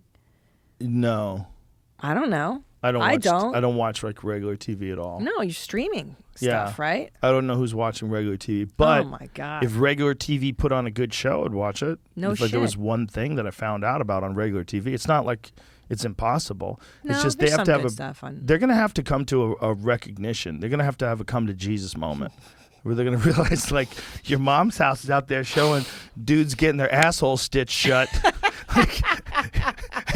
and you fucking pussies are afraid to say shit on TV. Like, this is nonsense. It's so weird. What I was going to say, too, is that what I love about podcast fans versus, because I've done some television stuff. I used to be on the E! Channel a lot. I did Chelsea Lately and those talking head shows. That fan is a casual fan. Yeah. They're like, oh, I saw you. I loved you on this thing. Yeah. But the podcast fan is like, yo, the other day when you said you took a shit and it was like the bottom of a pudding cup, bro, I had that shit too. And you're like, yeah, dog. Like they know you. Ridiculous example. Yeah. That's our show. That's a show. It is. But it's like, it's the delivery guy. I mean, I was in like a pharmacy getting drugs like for my sinus infection, and some guy stalking, the sodas, and he's like, "Mommy," and I'm like, "Yeah, dude, what's up?" The soda stalker knows you. Yeah, like, but that's so real. Mommy. It's so That's hilarious. grassroots like that. Yeah. Like where it's, you don't know, and like, but I've had like brain surgeons listening to the show, and just every ilk of life, truck driver, everybody, and you're like, you like me? Bro, like we're dopes. Segura and I were walking down the street. Segura, meaning your husband. Yeah. Not that you're not Segura too. We were walking down the street in Nashville, and some dude pulls over in his car, and he goes, "Rogan, what's up, jeans?" and Tommy like points at him. It's like, but when he said Rogan, then he goes, "And what's up, jeans?" He called him jeans. It's like those little sort of inside things on your show. Calling everybody mommy and jeans. It's so fun. It's hilarious, but someone in the wild calling him jeans was really funny. The wild. Yeah, it was fucking fun. That's all I wanted, was to be silly and have fun in life. And that's all I wanted money for, was to create silliness and to create fun and to spend too much money on an outfit that the Netflix executives would be upset about. And you're like, and then I wanted a Frankie Goes to Hollywood song, Relax is on there. And they're like, no, bitch, we're not paying for that. Oh boy, And they wouldn't pay for Relax. Well, they That's a paid good for a lot song. of other stuff. How much does Relax cost? Do you really want to know how much I paid? So much? I was like, fuck you. I'm going to buy it because I love this Right. song. It's about gay guys butt fucking. Did you know that? Relax. Yeah. But I didn't know that growing up. I was just dancing to it in the clubs When with you Dad. want to come? Yeah. You didn't know that? You didn't know that? I knew that. I didn't know that. I was Yeah. a kid. My dad would Oh. take me to bars with him and we would dance. I would dance. To that song? Yeah. Oof. Anyway, I paid $60,000 Wow. to license Relax because I think it's worth it. Yeah, I 100%. agree. Yeah. And like showbiz is such bullshit. Did you know that you have to buy your Hollywood star, your Walk of Fame star? Did you know you Yes. buy that? Yeah, you buy that. Yeah. It's so stupid. It's $40,000. You buy it, and then they have a little celebration, and no one gives a shit, and then they write a story about how much you suck. You can keep that. I'd rather give that to a foster care home. Seriously. Yeah, it's like that's a weird one, that Hollywood Walk of Fame, because you walk down the walk, and there's people that no one knows. Oh my gosh, I know. You're like, huh? Someone who just paid for that Walk of Fame. But it used to be a thing. Like, it used to be Burt Reynolds. Fuck. That's Burt Reynolds, man. That's Burt Reynolds' star. But it's weird. It's like, what a trick. Someone just writes Burt Reynolds on the ground. And you're like, yeah. Look. Who's fucking famous? Clint Eastwood. Right, that's his fucking star. Right here. Like, that has nothing to do with him. He's nowhere near there. It's just his name written on the ground. You're like, oh, Rodney Dangerfield. I love Rodney. I love Rodney. Well, that's the thing I'm realizing is that it's like, it's just, I mean, over time with fame and da-da-da, you're like, oh, it's all smoke and mirrors. This is bullshit. It's all fucking, and the more you can just stick to what you enjoy doing, Yeah. it's going to keep you grounded and have a family and enjoy normal things. You know what I just thought of? You know how they do the Walk of Fame and they have the stars? Yeah. And then the store, they have the names on the wall? Yeah. I think at the mothership, I'm going to have stars. I'll put people's name on a star, like when they're paid regulars, and I'll That's a have like a great wall idea. of stars. That's a great idea. I'm going to steal the Hollywood Walk of Fame shitty idea and steal it from my club. I think you should. I think you should. And never take them down because I hate when clubs take down old people and then replace. Why do you hate that? Because I like the history. I love going to like Nashville. What's that club in Nashville? Zanies? Mm-hmm. Oh, yeah. And seeing like, The ancient headshots. yeah, I love them, man. Yeah. Being like, look at fucking Ron White. Or Yep. before Larry the Cable Guy was Larry the Cable Guy. What was his Yeah, real Dan name? Whitney. Yeah, you're like, there's fucking, oh my God. Yeah. I like the old ones, the G's. Because you're like, that guy struggled. And that's before the internet. Mm-hmm. So like, you wanted to get booked. Okay, you got to send a tape, a fucking VHS to the booker, call that fool, have them fax you some shit over. Mm-hmm. I mean, it was so much harder for You got them. to get on the Tonight Show. Right. That's what the big one was back then. Well, who's the Tonight Show now? Cheers. That's what's up, bitch. Joe Rogan, podcast by day, all night, all day. Train Yeah. my day. I don't know how that happened. I literally don't know Can how you it believe happened. that, bro? No. You're bigger than Johnny. I don't believe anything.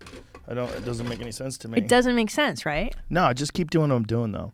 But whatever it is, like I can do it. Like this level of chaos that I think is like for a lot of people it's crippling. For me, I find it like a nice exercise. For a lot of people, it's crippling, but for It me, is it's like that amount of scrutiny about your thoughts and your words and your actions. It's like it's crippling for some people. It's like you get, but I overanalyze myself so hardcore that I'm like, yeah, you know, other people are doing it too. Go ahead, get in there. Go look around. Yeah. I'm fucking crazy. Do you I'm do out here hustling. overanalyze yourself? Oh yeah, but I don't think overanalyze myself. But I am a very harsh critic Yeah. of myself, of everything I do. Like I'm not like one of those guys that's like super happy with anything I do. Yeah. And I think that's like maybe one of the big keys to my success. Is I'll celebrate things and people and fun, but I very rarely celebrate myself. I don't like birthday parties. I'm not interested in. too. I don't have premieres when I launch a special. Get the fuck out of here! It's on TV now. Go bye. See ya. Don't want to talk about it. Yeah, and what's the next thing? Yeah. And What's the next thing? I'm already on the next Same. thing. Yeah. I'm already writing the next hour. Let's go. Yeah, when if I tape that night, if I tape a special that night, you know what I do? One of the things that I do? What? I write down the bits that I didn't do in the special that I need to start getting better to prepare for the next special. Because I love go, it. okay, here's what we got. Now these are the weapons that we have left in the Yep. cache. Yep. You know? Well, that's because you're a perfectionist, and that's why you're good. You know, Letterman, I was obsessed with David Letterman, and I read a bio about him when I was 17. And it said that every time they were done taping, He would go watch the tape and then flog himself. He hated himself. Hated himself. Yeah, hated what he did. Why did I say it like that? Why did I Yeah. do this? And he was beloved. Beloved. But that's why it was so good. Because it was a guy that was acutely aware of your attention span and wanted to do the very best Yes. at every chance. And then was always analyzing whether or not he lived up to his own expectations.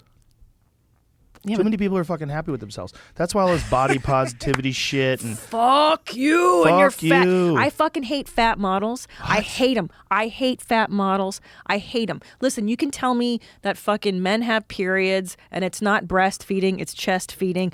But don't you take away my supermodels. Don't you take away Naomi Campbell and Linda Evangelista. You know what I'm saying? Like, yeah. and I don't want to be represented. I don't need to be, fuck your represent. I want to see something better than me. That's why I like skinny, beautiful models. If I wanted to see fucking hangy dog tits, I would go put a fucking a mirror in my shower. I don't want to see hangy dog tits. Skinny models to me I love 'em. might as well be dudes. What are you talking about? I think they Kate look Moss? beautiful. They have gorgeous faces. I love I'm not that. interested in that at all. You like fat models? I like girls with meat on them. I don't like them but fat. like I like them a little thick. a little thick. A little thick. I like a gal who can do some deadlifts. Is that what? That's what I like. Is that what they call slim thick? Maybe, I don't know. I don't hang out with they. but I like women that look strong. Yeah, I but like women that look fit. Fitness. You like Yeah. you like yeah. I don't like scrawny. You don't like the heroin. That looks to me like, are you awake? Are you okay? Do you need a nap? That's not healthy. Can you believe? Yeah. Just like the same way I'd look at a man who's built like that. Like, what are you doing with your physical body? Like, Yeah. what are you doing with your vessel? Yeah. You look like you struggle to pick up a pack of cigarettes. You're I fucking, don't like that in men. No, I think it's I don't gross. like it in women either. It's- I like it. I love Do you? skinny. I'm like, oh. well, God. designers like it because those women are essentially hangers. Oh yeah, it's cheaper because you have to buy. Do you know that that's why they originally became super skinny? Was because a size 0 takes less fabric to make a dress. And when Really? Valentino or these, that's what I heard in some documentary I saw. I don't know if it's true, but yeah, it's cheaper to build a size 0 dress or whatever than. I would way rather have a woman that's 10 pounds overweight than 10 pounds underweight. Wow. Way rather. See, I think skinny looks so much better. Like, I love it. Like Kate Moss. Well, you don't want someone I'm like, oh, I love it. that's unhealthy. And if No. they're unhealthy in a skinny way or unhealthy in an overweight way, that's what the problem with celebrating that is you don't celebrate fat men. Where's the fucking Burt Kreischer underwear catalogs? That's what I was saying. Yeah. Yeah, why is it's so let's talk about this. Yeah. It's interesting because there's like this movement to celebrate fatness for women. Not and for dudes. Why is this? Because men are fat fucks when they're fat. Nobody wants to fuck them? No, they're fat. They're fat. You're a fat fuck. You got a big gut. No one's like body positivity. good for you. You literally, no Yeah. one will say you body shamed a man. If they do, people are Yeah. like, get the fuck out of here. Like, it's, I mean, obviously you shouldn't bully people, but if you are a fat guy with a giant gut and you're wearing underwear and trying to say, accept me for who I am, I'm beautiful, people are going to like, no, it's not how it works, stupid. But why do we feel like that's okay to Because women are more sensitive. not allow men? Because women are more sensitive. Because We it don't want to hurts hurt their us. feelings. You got your Yeah. little baby feelings, like Won't Anna want to hurt Delvey. your feelings, so I will lie. Yeah. I will lie to you have you because seen I her? want you to become my friends. Her little baby feelings. Yeah, maybe is that what it is? That's 100% what it is. Because we can't take the shaming. It's being kind. It's Yeah. being kind, but it's taken to a place where you're actually aggressive about being kind. So you're actually putting out more shitty energy than you're removing because it doesn't work. So like No. because by yelling at people about body positivity, it doesn't change the way people feel about No. people that are overweight. No. People that are overweight are repulsive because they're not healthy.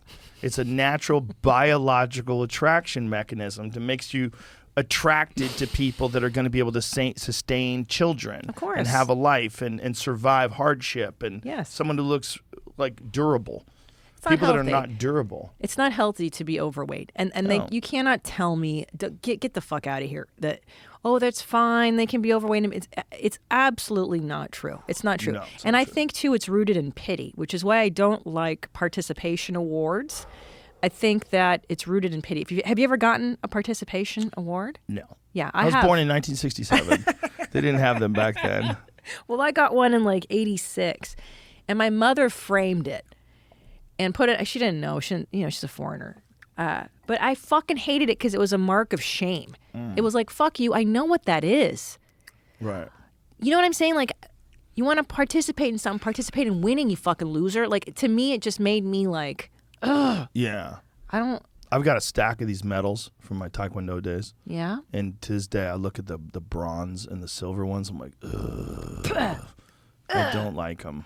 Yeah, they upset you, They as they make me should. sad. Like, you fucking loser. Yeah. I was like 18. When I'm looking at this thing, I'm like, you fucking loser. Which is, it's like, it's such an achievement to even win that in Taekwondo. It's a big deal. Nope. Not to me. But not to you. Nope. Same. But We're it's like- self-loathing. I think. But that's like participation trophies are worse than that. Ugh. It's like you did it. You got out there. Here's a useless fucking plaque. And then, did you know that Victoria's Secret hired their first Down syndrome model? Finally.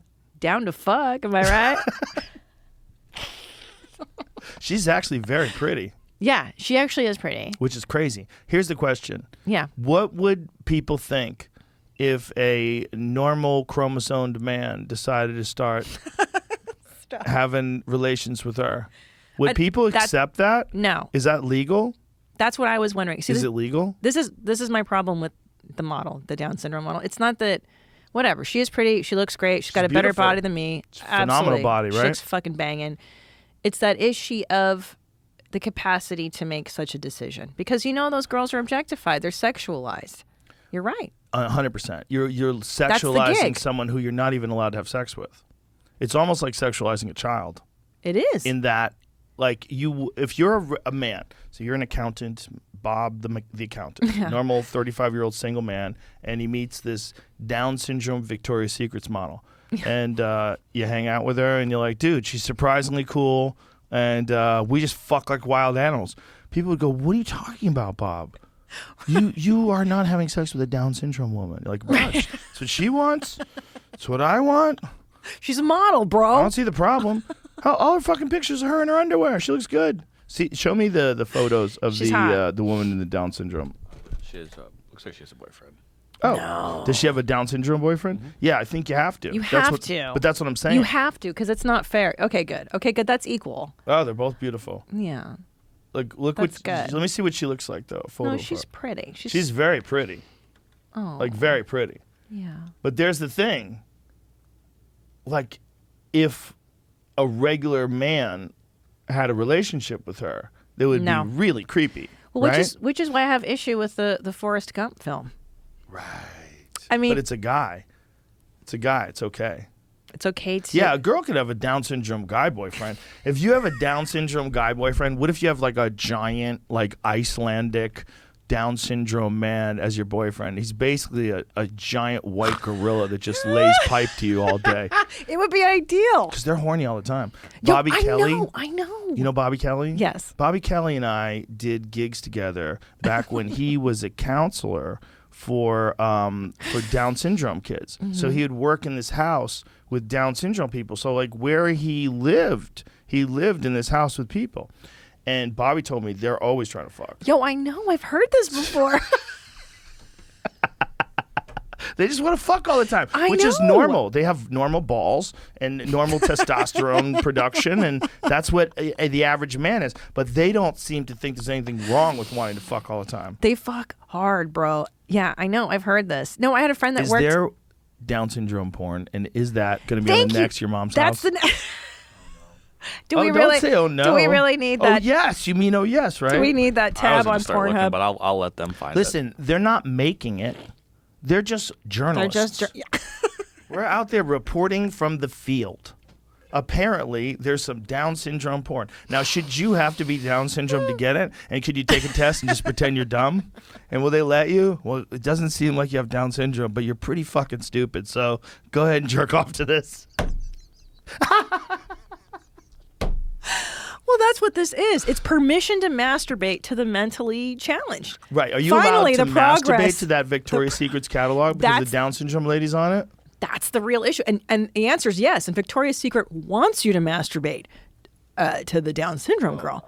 Talk about inclusivity. Finally. Yeah. I found it. You found it. Down syndrome porn? It's Is there a website? No, well, A whole website? I don't know because Probably I is. don't know. I've never Explains- heard of this site. Are we which- gonna have to edit this out? No. it's Don't good. maybe just look. Don't say It explains why she falls for I the don't know what pizza kind of delivery guy website that thing, is. huh? Jesus I Christ! know. Yeah. Jesus Christ! Just the heading. Oh, it's heavy. Yeah. This is where we get a lot of our clips from for Your Mom's House Live. Mm-hmm. This website. Oh, you're not going to show Really? it? No, I've never even heard of Can it. I see the downs port? Can we? Well, this one wasn't.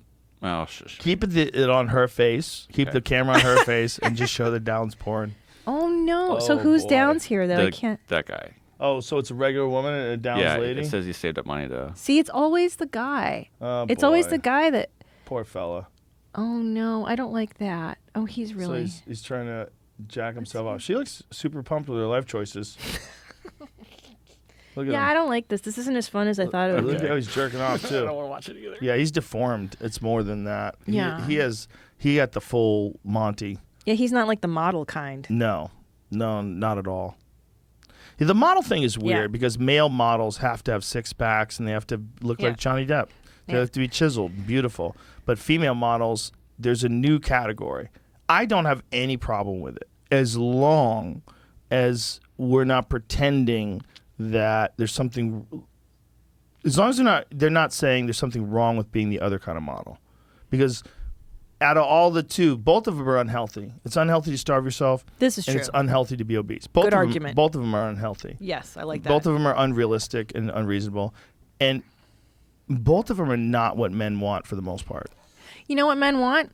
Whoever the Curves. fuck is there. No, we like curves. Yeah, but truly, I've never had a man. I had one boyfriend in the past who was like, "You gain weight," and I was like, "Go fuck your mother. You're out of Whoa. here." One guy. And Whoa. he was also the dirtbag who didn't call me for 4 days and then rearranged his room on crystal meth. Meth heads. So there you go. But yeah, most men are very forgiving of women's bodies. I've found in real life, at least the dudes I've been with for the most part, extremely forgiving. I think the natural inclination is that men like women with a little softness to them, little curves to them. to be chicks, They like curves. Yeah. But the stick thing is like you're not eating, you're smoking cigarettes, you're doing Adderall. Like you're not normal. That's not healthy. It's not healthy, but it Unless does. you just have some crazy metabolism, or you're super athletic, and this is just like what you look like. Yeah. But athletic girls look more stout. You know, they like CrossFit girls. They develop thighs and You like calf that, muscles, and that's your jam. I like them healthy. Yeah. Yeah. Heart meaty. I like a girl who can Yeah. help me carry a couch.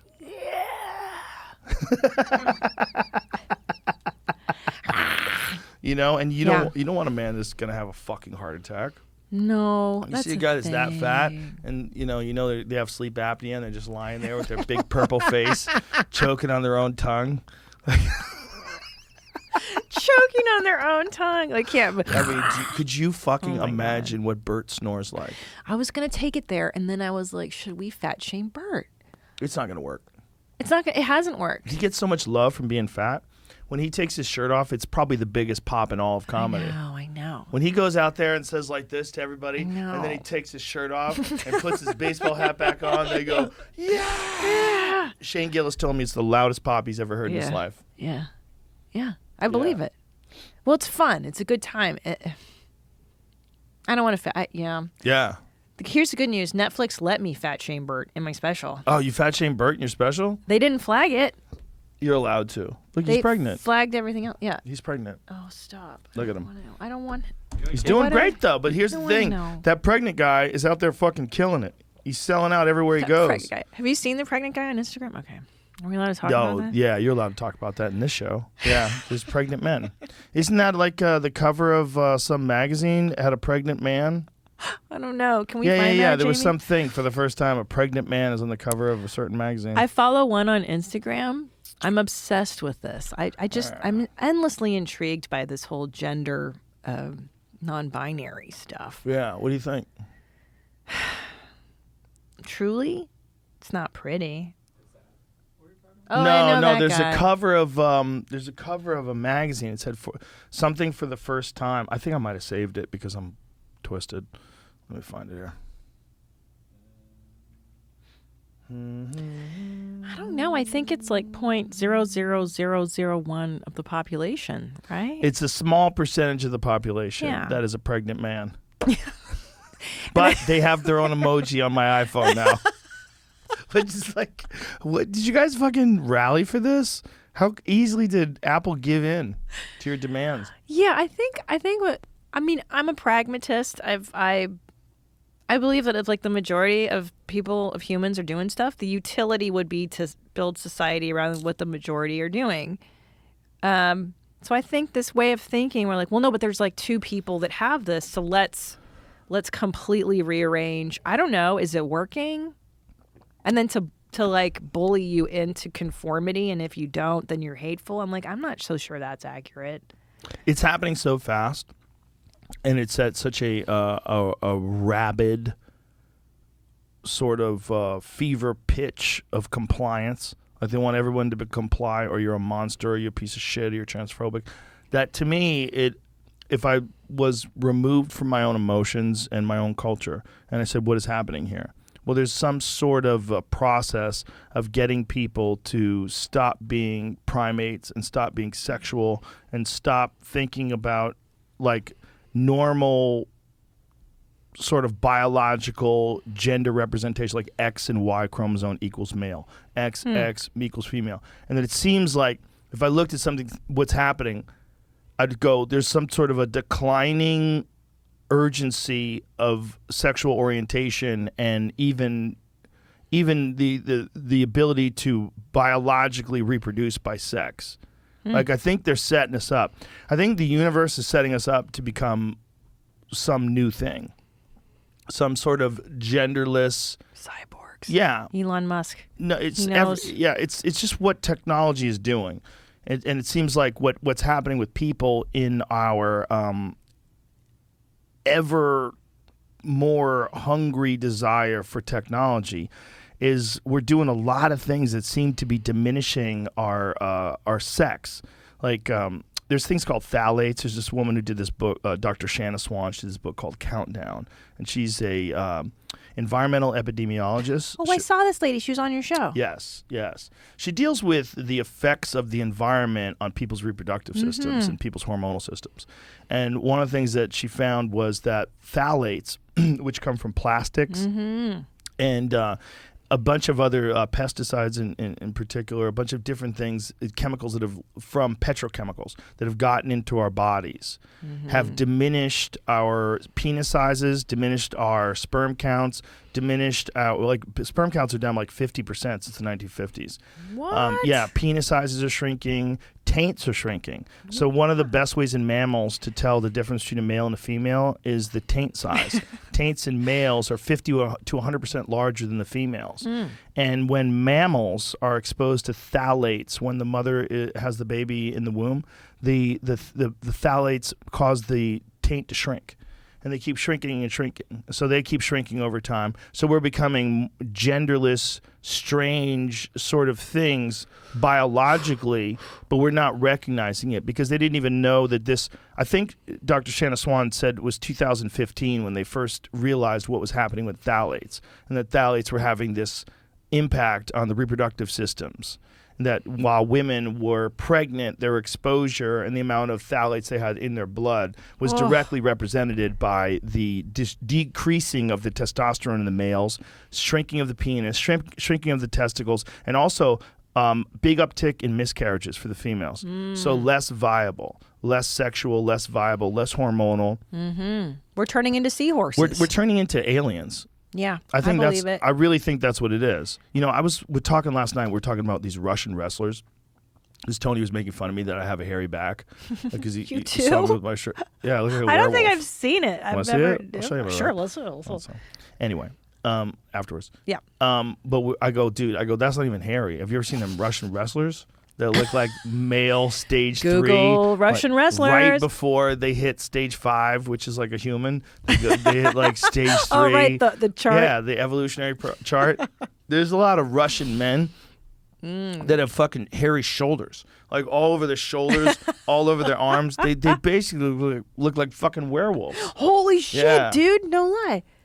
Yeah, Dude, that's a famous guy. That's George the Animal Steel. But yeah, he was completely hairy everywhere. Look at that Russian guy. Yo, look at that's the what's shoulders. Look at those shoulders. That's Ain't no insane. ain't no phthalates in their diet. Yeah. Is that what you're saying? Look at the fucking hair on that guy.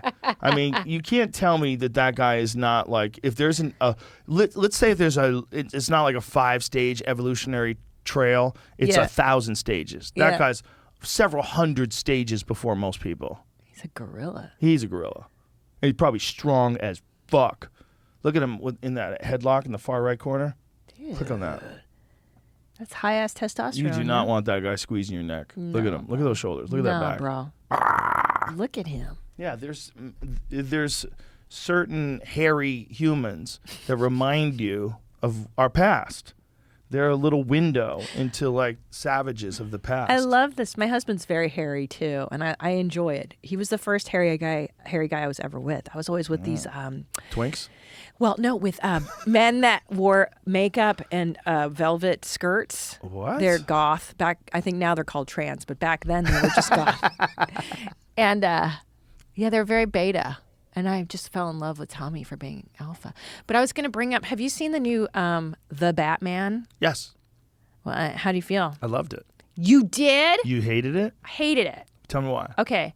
First of all, he's total limp dick. Like, he doesn't even bang fucking Zoe Kravitz at the end, who's like the hot He ass. kissed her at least. Did they French?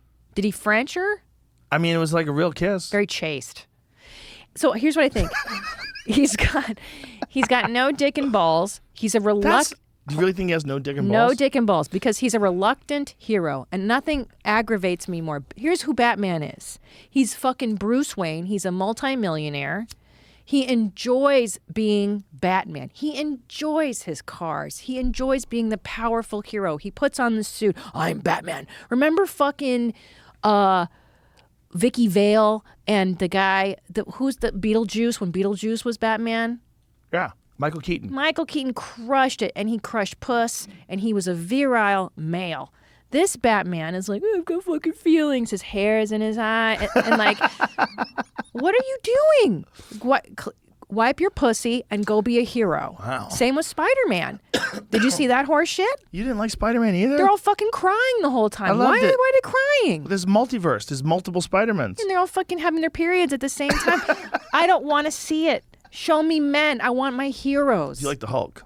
I love the Hulk. Yeah. Because that's the dichotomy of human nature.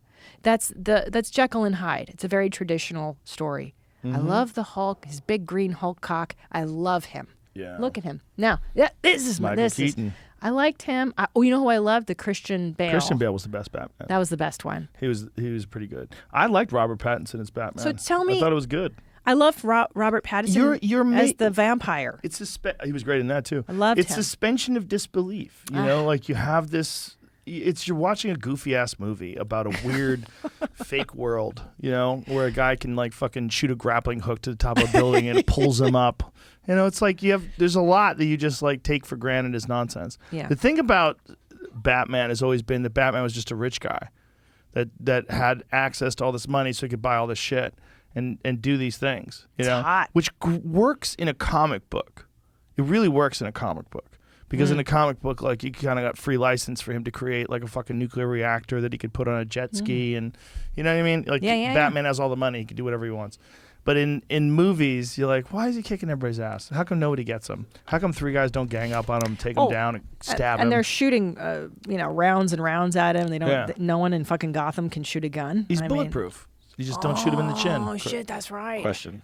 So ahead. Batman could have been he could have been Iron Man, but he chose not to be, because that's all Iron Man is. That's a very good point. That's right? a good point. Very good point. I don't think Batman is quite as smart as Iron Man. He doesn't have though. the heart thing, which keeps it's a big Yeah, thing. but But Iron the Man money, is smarter. Tony Stark is like a legit, like, super genius. And Batman's he gets just rich. laid. he Tony hired people gets- to make it. I Yeah, guess, but Tony Stark is a guy who became rich. What do you want? I want water. Oh, that's water in there. Tony Stark is a guy who became rich because he was brilliant. I like that.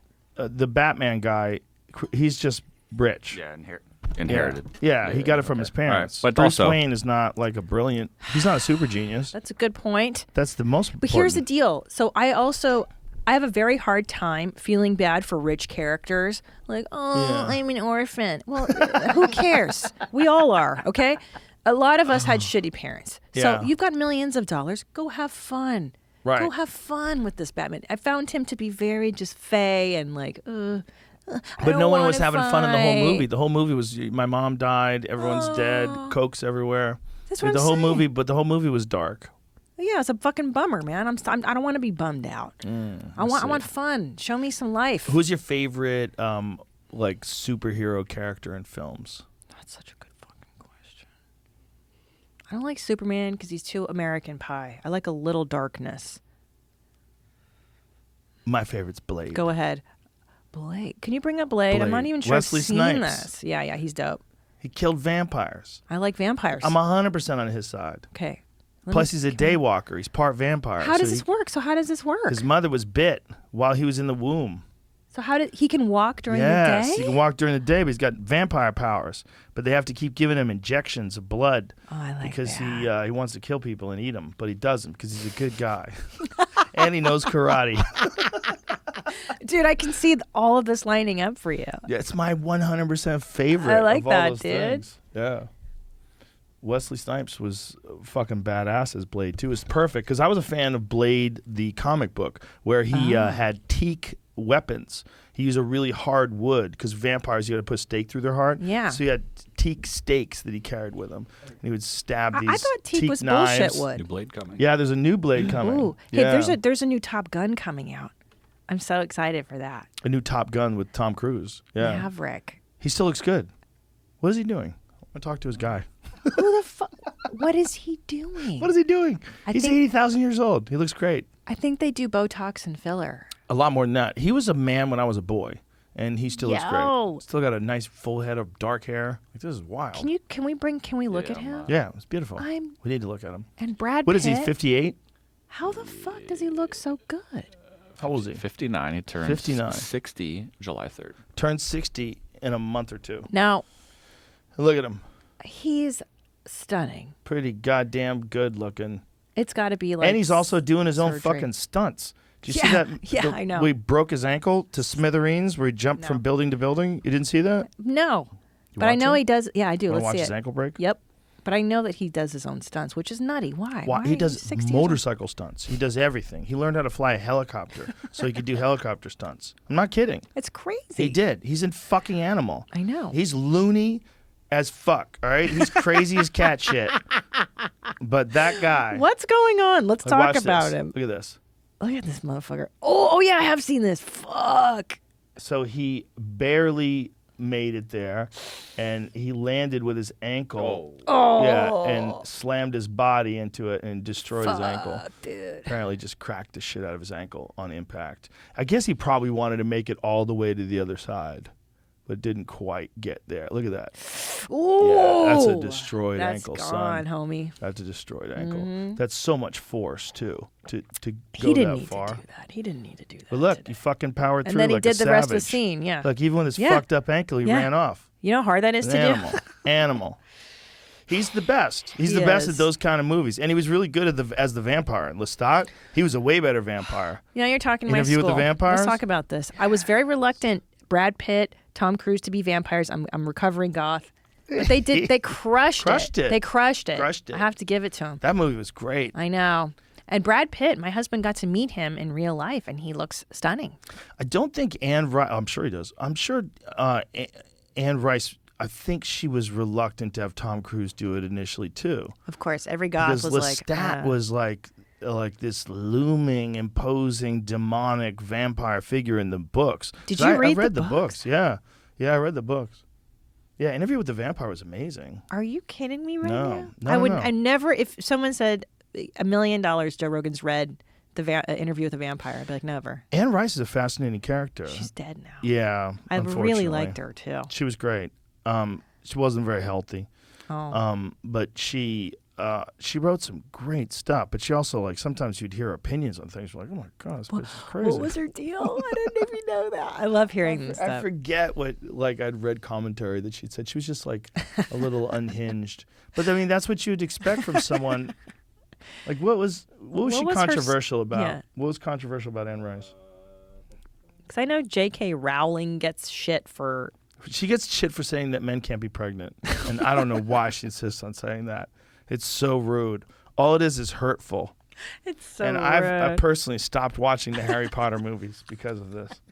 And witchcraft too. It's anti-Christian, so I agree. Harry Potter is witchcraft. It is anti-Christian. It's anti-Christian. Anti-Christian and anti-trans. the one place where they cross lines. Magic is demonic. I mean, when you read the actual thing she said, you're like, who's pushing back against this? I know.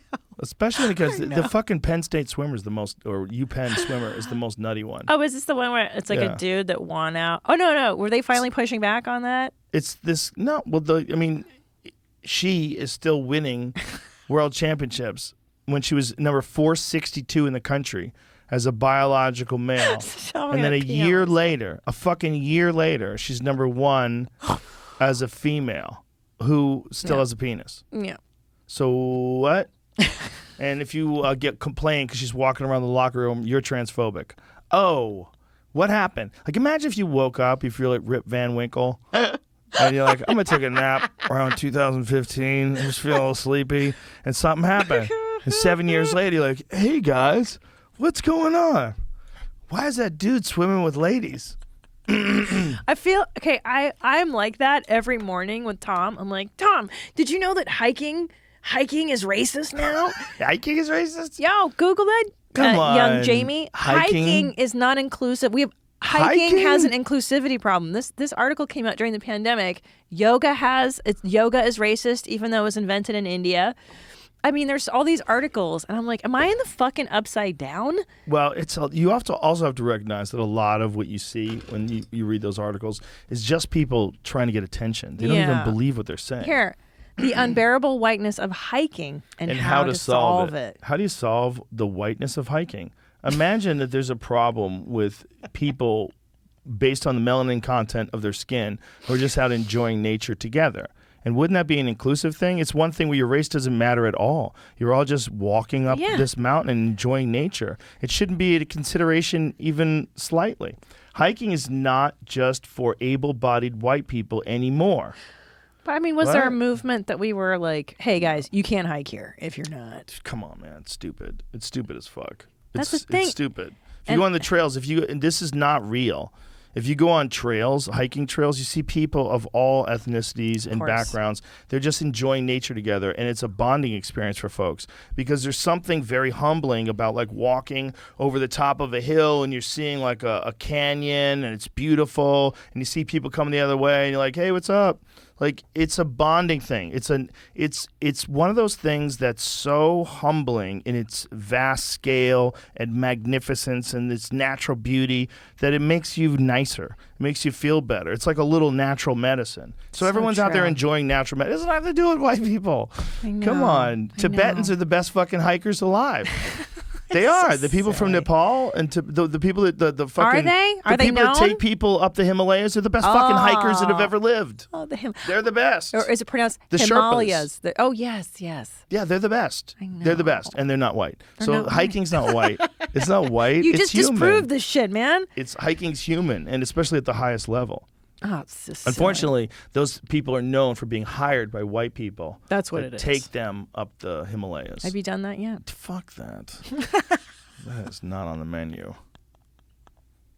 You're like, how do you know if you have it in you, if you could do it? How do you know you could do it? You need to do it to prove it. I don't need to do it to prove it. You I don't know need I'm to not do it. interested in it. I'm not interested in the Himalayas. That's what Ram Dass used to call it. The Himalayas. I go, is that how you fucking say this? Yeah. If I used to have a joke about it. About the Himalayas? Yeah. About how there's dead bodies on the way up there. And you're like...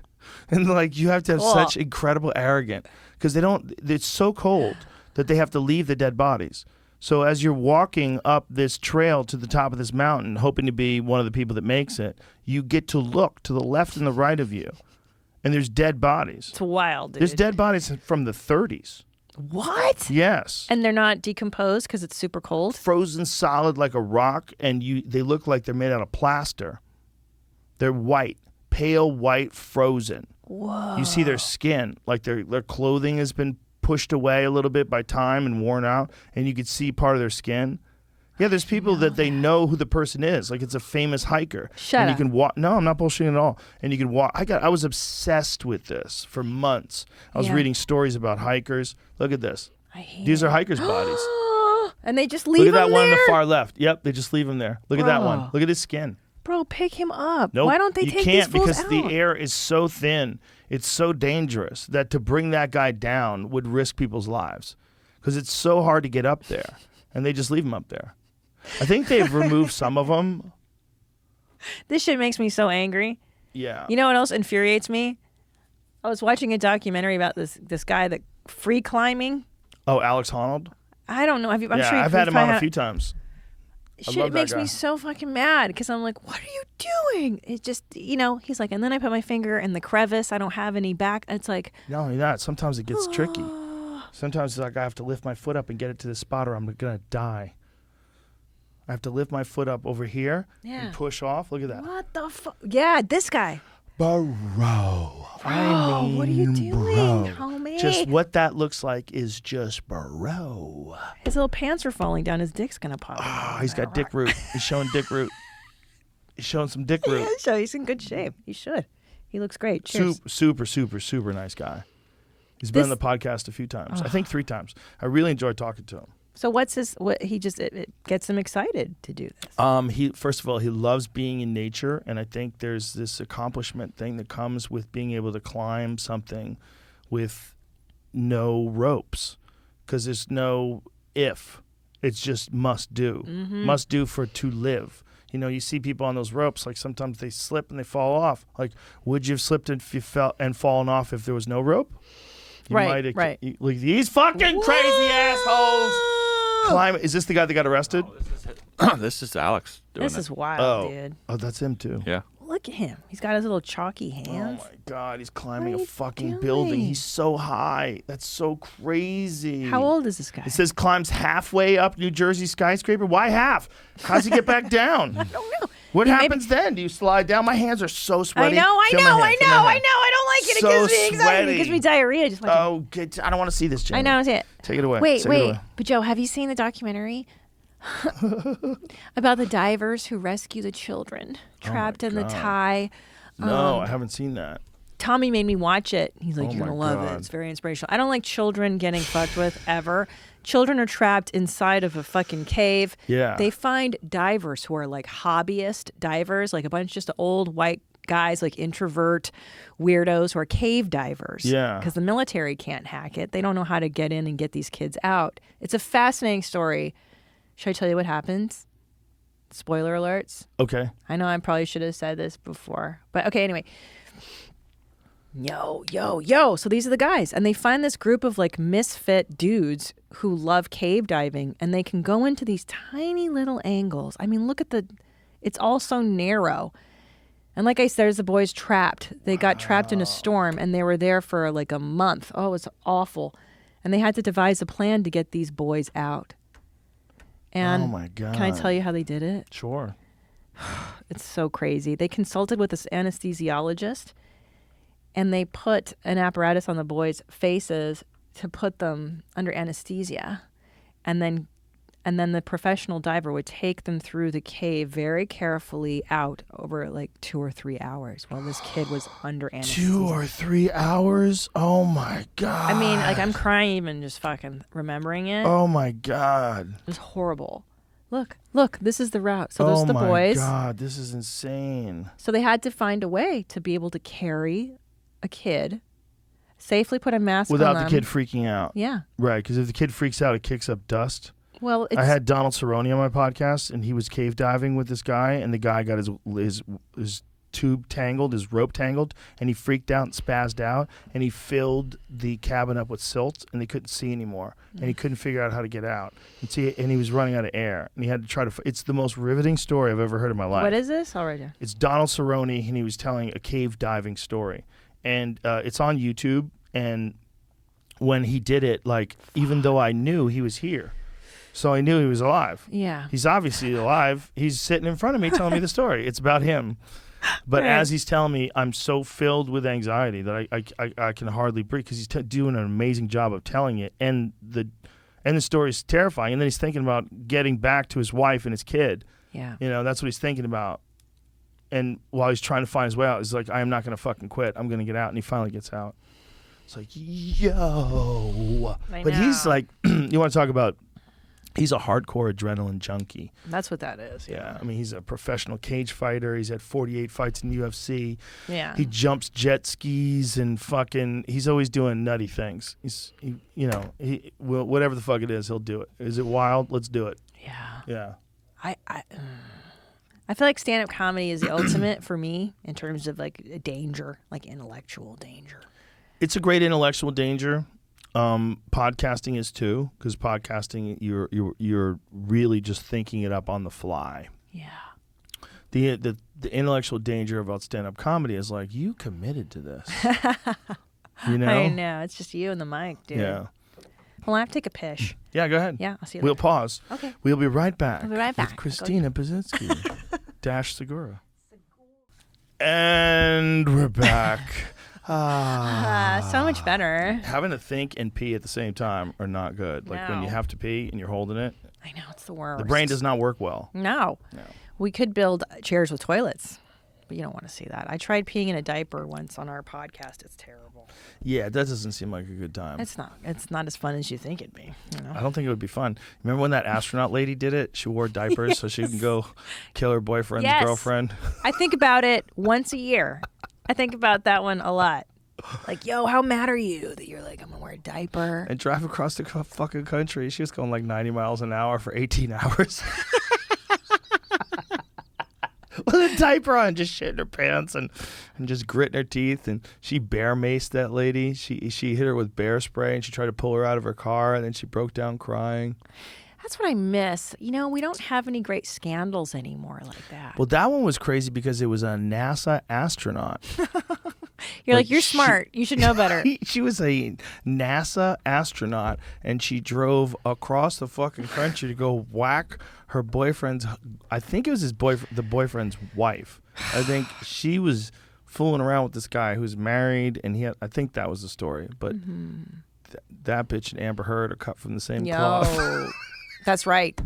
See, that's the thing. You think that smart people can't be crazy? No, And you're that's like- not true at all. Like what we were saying earlier, like, oh, but when I grow up, I'll be normal. When I grow up, Yeah, and exactly. you're like, oh no, you either get more neurotic and you develop vices to cope, Yeah, or you figure out your shit and you try to stay yeah. somewhat connected to reality. There's a lot of smart people that are crazy as fuck. Yo, I know, bro. Crazy as fuck. Like, think of how hard it must be to become a doctor, right? It's hard, right? Yeah, Super difficult. it's like a decade of It's schooling. a lot of no? work. Now, imagine becoming a Nazi doctor. A Nazi doctor? Yeah, Nazis had doctors. You know what I'm saying? Sure. Okay, hold so on. here you have a brilliant person who's clearly doing something evil as fuck. Yeah. Like it doesn't just because someone's smart doesn't mean they're good. Well, here's the deal. I read this book in college by Hannah Arendt called The Banality of Evil. And they put Eichmann was on trial in Jerusalem, right? And she's like, you would expect that Eichmann, who was his PR guy, Hitler's PR guy, is like second or third in charge, would be this malicious, evil, malignant piece of shit. But it turns out kind of a dope. And that evil, you're not really aware that you're doing it sometimes when you're doing it. Is what the point of that whole thing was, if I'm recalling correctly. Sometimes people aren't aware. They're just like Of how fucked following up it orders. is? Yeah, like even now, like if we go along with this culture of like, I don't share the same opinion as you, you're a bad person. Like it's just an extension of that type of thinking. Yeah, this absolute kind of thinking. You don't know. You're just going with the flow. Okay, I guess it's a bad thing to do. I guess it's okay. Well, if you just think of the horrific things that people used to do that we thought of as normal and now are atrocious. Like Like- putting babies out on in the middle of winter out on the landing. You ever seen those pictures? Yeah. I like that one. Yeah. Why like that? No, I mean it's bizarre. You're like, who would ever think that that's a good idea to put a kid out in the freezing cold? Why did they do that? It tired out the babies. It was supposed to be good for them. Made them sleep better. They said. They're probably just fighting to stay alive. How many of Yeah. those kids got eaten by wolves? Jesus Christ, that's crazy. That's the exact picture. Yeah, that I saw. They on just the like internet. shut the kid the fuck up and put him in a net. I know. Jesus Christ, that's creepy. Yeah. People barely knew how to raise people when our parents were being raised. They barely knew it.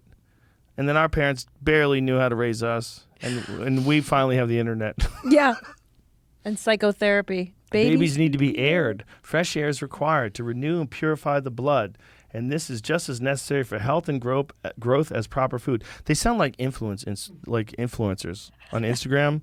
You know, like the health frauds. You know, there's a few health frauds. Yeah, I love We need to purify the blood with meditation. Like, I'm going to purify my blood. Like, bitch, by what metric? Are you fucking measuring your blood? And they're always in their 20s, these Instagram fitness people. I'm like, bitch, I look that good too. I didn't do damn fucking thing. Show me in your 50s. It's pretty easy to look good when you're in your 20s. Yeah. Your body's firing on all cylinders. I know. Well, it's like, though I don't fault them for it because it's a viable way to make a living now. Yeah. It's like, would you rather have them being a fitness coach at Equinox, or would you rather have them on Instagram? It's kind of, one of them is more lucrative. Like, I don't know how much, you could actually probably do both at the same time if the gym lets you. But like, if you're like one of them fitness people, you can get a few million followers on Instagram, and then all of a sudden you're selling products. Oh yeah. You know, you have like a fucking code. You use my code, and they kick you back with a little piece of the action. And I know. You know, if you're like one of those characters that, you know, sells that skinny tea or whatever the fuck they sell. I tried that. Is it any good? Yeah, I don't want to say the name of the brand. It's just fucking tea. It's like, hey, instead of eating compulsively, I'm gonna drink tea, and it's like, let's just drink coffee. It's much better. Or I tried a diet pill once, and I was like, oh, this is terrible. Want some coffee? No. Oh, you're going to there. Oh shit. Black coffee. Whoa. Like I like my men. The influencer thing is, it's you know, like, I'm cool with it until you start selling skinny tea. Okay, go ahead. It's like, that shit does not do anything. Like, you know, it doesn't do anything. Yeah, or just like, yeah. If there was a fucking tea that made you lose weight, I know. do you know how many people would be shredded? I know. And like, they would all take it. I know. And why wouldn't they take it? I heard you talking about the War of Art by Stephen Pressfield, which I'm a huge fan of that book as well. It's a great book. Yeah, I found it a decade ago, and it just completely it was like, just do it. Yeah. Shut the fuck up and do it. It's so uniquely pragmatic, the way he describes like becoming a pro, sitting down, Turning pro. the tour. I mean, the prayer to the muse. The muse. Oh, I forgot about her. Yeah, I treat it like like it's a real that. person. Oh, There's something to that. There's something to that. There's something to treating it like it's a real person.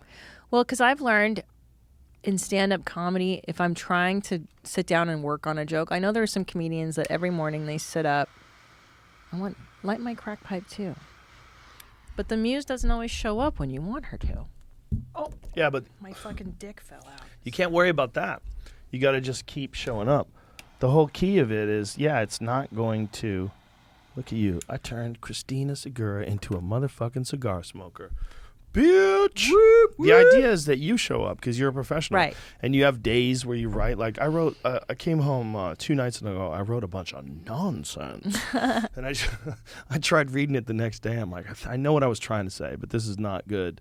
Yeah. And I was like, okay. Because I just came home and I was like, before I do anything, let me just get some ideas out. Yeah. Just see if they become a seed.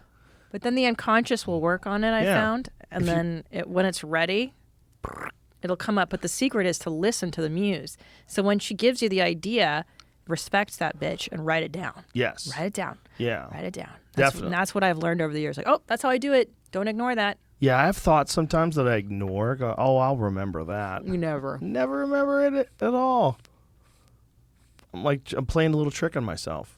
Yeah, why do we do that? That's so lazy. Like, So lazy. Because how much time does it take to get out of your bed, grab your phone, and write it in the notes? I know. And you don't even have to write anymore. You can just press the voice thing and just start talking, and it'll transcribe what you're saying. Oh, yeah. Yeah. Did you know about that? Fucking do that. No, You I know? didn't know that. Is it Check in your this. notes? Check this. Watch. You go into your notes, right? Okay. Here's notes. I go like that. I press that button. Get Push the this, fuck and I outta press here. this, and I say, Christina Segura is a bad motherfucker. Thank you. Get So- the fuck out Yeah. of here. So you instantaneously have a note. Mm. Yeah. I'm going to do that. Yeah. And so if you have an idea that just pops into your head, you capture it. I like that. Yeah. And you can capture it in 10 seconds. In 10 seconds, you could like open your phone, do that, press that, and then you're recording it. So 10 seconds later, the idea is still fresh in your head. Just get it out. Get it out. And then revisit it. Yeah, and then when you it's revisit. ready. Sometimes you revisit it like, oh, I forgot about Yeah. this. I Yeah. love that. Me too. Love that. I have so many journals. There has to be a better way. But I still like old school. I have to write it down. I don't like to type. And then I look at it. Sometimes a joke can take me 7 years to write. There was a problem with that.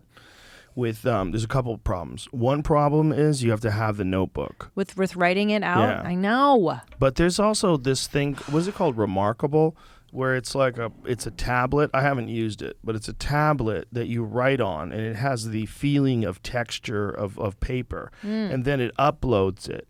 Ooh, I And want it that. uploads it into your computer. And I think it can also turn it into a text file. So it can turn it and change it from your handwriting in your, script Remarkable. into text. Yeah, is that what it is? Have you ever used it, Jamie? Did you had it for a while? Yep. Everything you liked said's it? correct. How is it? It's good. I mean, it depends if the purposes you just said are like what it's for.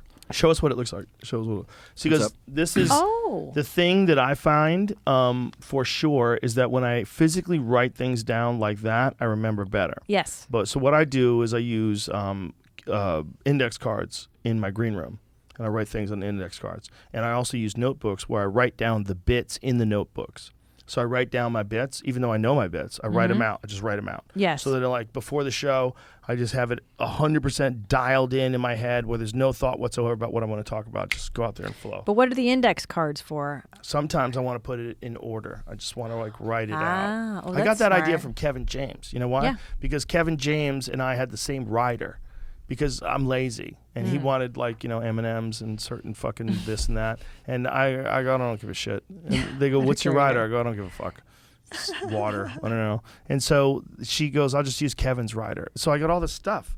I got like red wine and like a meat platter and fruit. And I was like, oh, this is fucking cool. And I'm like, index cards and Sharpies. Huh, what does he use those for? So I used Kevin James's rider, and then I started opening up index cards. I'm like, what a great idea. Just write out your fucking, your premises and like set it down and look at it before the show. That's like, brilliant. That's great. It's a great idea. That's brilliant. Because I remember my jokes, how I write the set list out. Like when I'm on stage, I literally can see the writing. Yeah. And I go, oh, I know that's the next bit, but I like index cards. So that the writing, the physical writing is different than the typing. But Yeah. for getting down an idea, there's nothing better than the typing.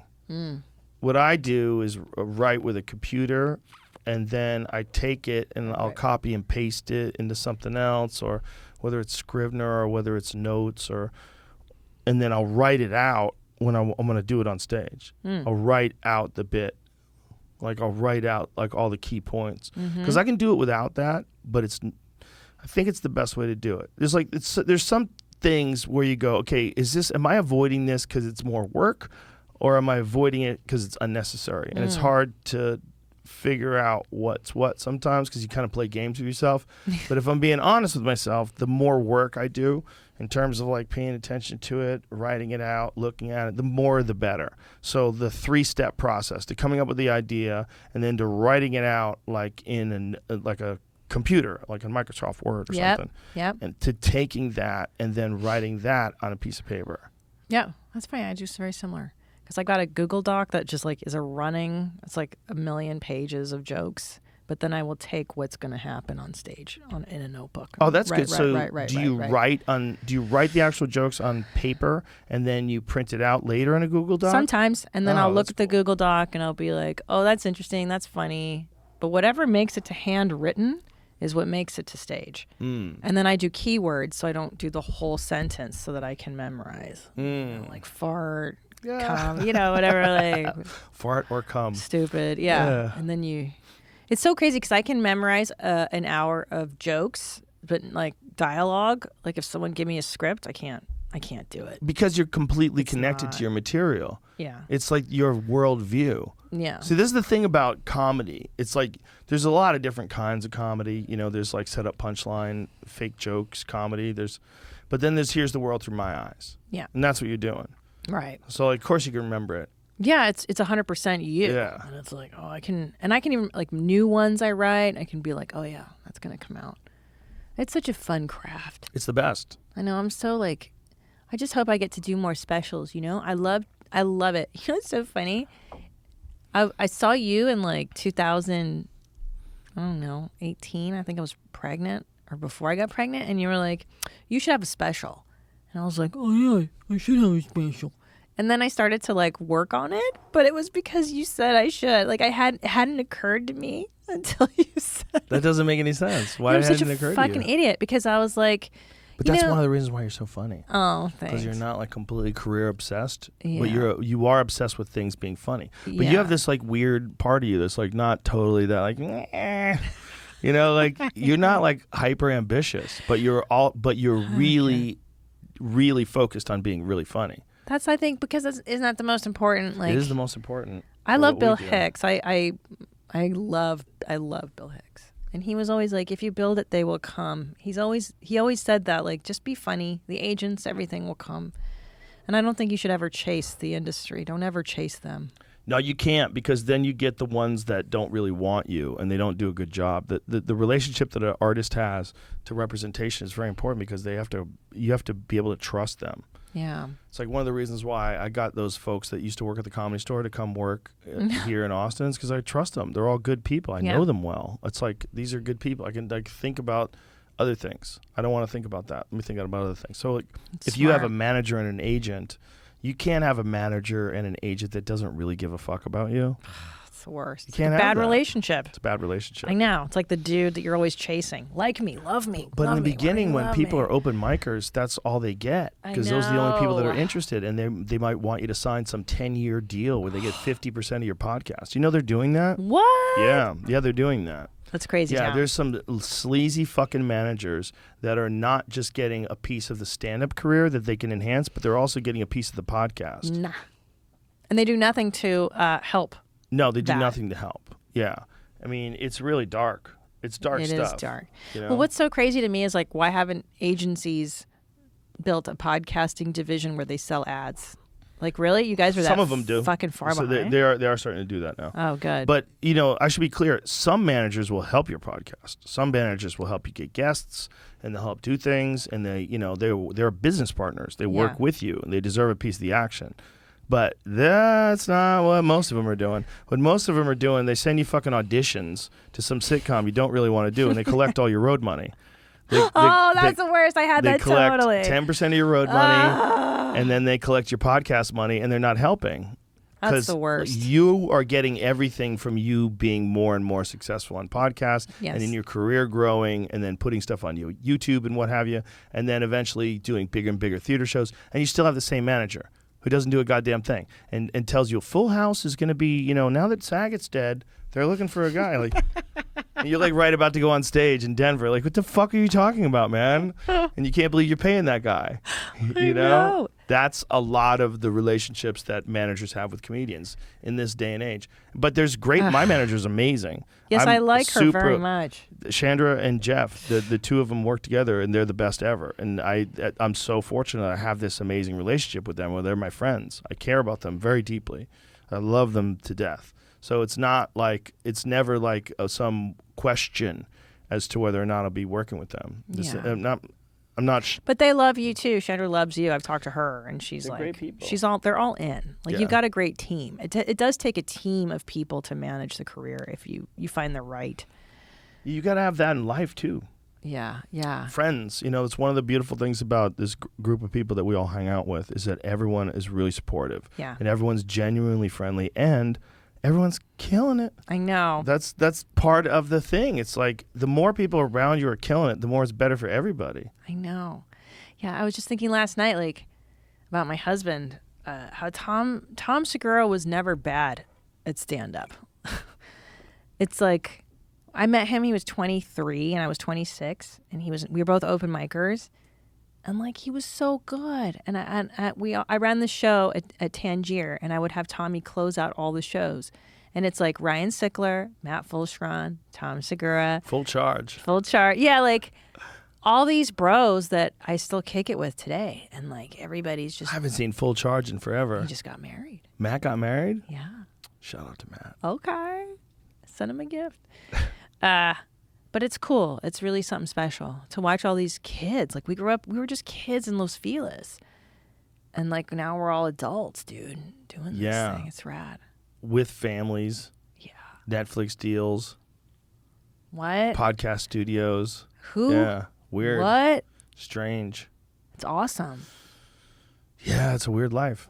But at the end of the day, I was having this conversation last night with William Montgomery, because William Montgomery did shows with Tony Hinchcliffe in Phoenix last week, and I dropped in. I did guest sets on Tony's show. It was I fun. love Tony. He's such It a was good fun. writer. Talk He's about brilliant. a killer joke He's writer. brilliant. Tony is gonna. I'm God. worried that one day I'm not gonna be able to take Tony on the road with me. He's gonna be too big. I'm He's not so kidding. It's gonna fucking happen. funny. Like It's his gonna happen. the Kill Tony show when he just like shits on people. He's the best. God. Off the cuff, his off the cuff jokes are so brilliant. It's like a team of writers sat down with it for an hour and a half. Meanwhile, he bangs it out in a half a second. No, he's genius. God, dude. He's a genius roaster. I think he's the best roaster alive. I really do. And he's just the funniest as a host of a show, like that Kill Tony show. He's the funniest guy. He's so quick. Remember when we were at the Vulcan and some stupid bitch popped off in the front and Tony like just fucking hammered her and went after her? I remember it happened this. again last night. You mean last night? Last night it happened. Last night. Nuh-uh. Yeah, so people got kicked out in the front row, and Tony was eviscerating them. I love that shit. Yeah. But we all ran out. You know, like fucking. Like so, it was like we were at the comedy store, like in the back of the OR or some shit. To like, watch. Oh, something's happening, dude. You know, we all like ran out. It was like the old days. It felt so good. Some people just need to learn about marijuana and stop drinking so much goddamn vodka before shows. Yeah, people get all ripped. They get too ripped, and then they think they're a part of the show, and it's just because they're drunk. Sorry, I derailed your point. I don't have one. Oh, okay. What was it? What was I saying? What Talking day to is William it? Montgomery Who about are something. we? Oh, we're talking to William Montgomery about it. And so William Montgomery is, and Hans Kim too. We do these shows all the time at the Vulcan. Yeah. And then I take them with me on the road sometimes. Like I've taken Hans to arenas. We did Fort Worth. We did this gigantic arena in Fort Worth, brand new arena. It was amazing. And Hans fucking killed it. And I was telling him, I'm like, it's the same thing, man. We're all doing the same thing. You just, every day is just make the bits better. Every day, whether you're here or there. So I'm going to take you with me to these places. You can see this, and then you'll see a club. I'll take you to a club, too. We'll do little clubs, little 200-seaters. And then we'll do a 1,600-seater. And then we'll do this, and then we'll do that. We'll do an arena. It's like it's the same goddamn thing as the Vulcan on a Tuesday night. We're just trying to kill. You're just trying to tighten those bits up, and you're trying to give the people the best possible experience that you can give them. I agree, and especially What do you write? I'm not because I have points and then I fucking forget them, and I'm like, oh, I want to say it. I get like on my brain. You've written down more than any scientist who has ever been on this podcast. The fucking phthalate lady. I'm like, I'm a fucking idiot because I forget stuff. Fucking, I forgot my point. Oh, I'm sorry. I'm motherfucker. sorry. Well, What okay. was I saying? Here's a point. Okay, here's a point. Okay. There's 2 points to this. You said you got to work it out. I love the process of grinding and working and finding the bit. Yeah. And like, Yeah. I'm obsessed with this process, and I'm obsessed with failure because that's how the best. And I don't even see it as failure. It's just like, oh, okay, let's go, pushing boundaries. But number 2, and I think what was so valuable and so amazing about you and watching you is that you have to see it in order to go, oh, I could fucking do that too, until you see a successful comedian and you're like, oh, dude, oh, okay, that's the road. I can do that. Then boom, like you're there, you know? Yeah. You have to be able to see. So it's good that you're taking this kid and going like, here's an arena. Here's a 200-seater. Here's that, Yeah, well, that's what I did with Ari and Duncan and all those Yeah. guys too. It's like I love take those them, guys. take them all, Joey, and just take them Yeah. to everywhere, like guys. Yep.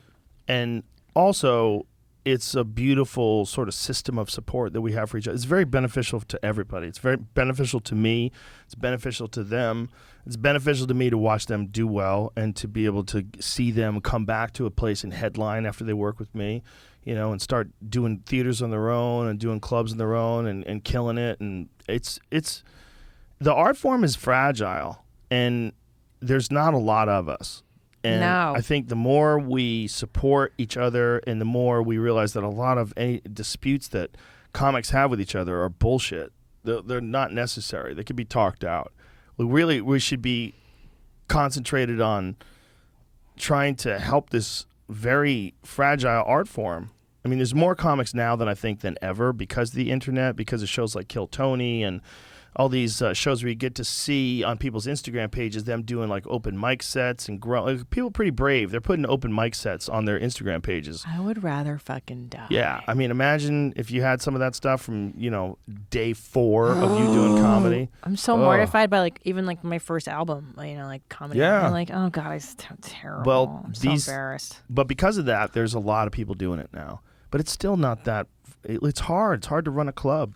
It's hard to run a club and have it be profitable without big names coming in all the time. It's hard to be a comic and make a living and get figure out a way to feed yourself while you're trying to advance in comedy. You're not exactly sure how to advance, and you don't have a manager and you don't have an agent. And you're still writing, but you get depressed, and we need support. It's a mind game. Yeah. It's a whole fucking.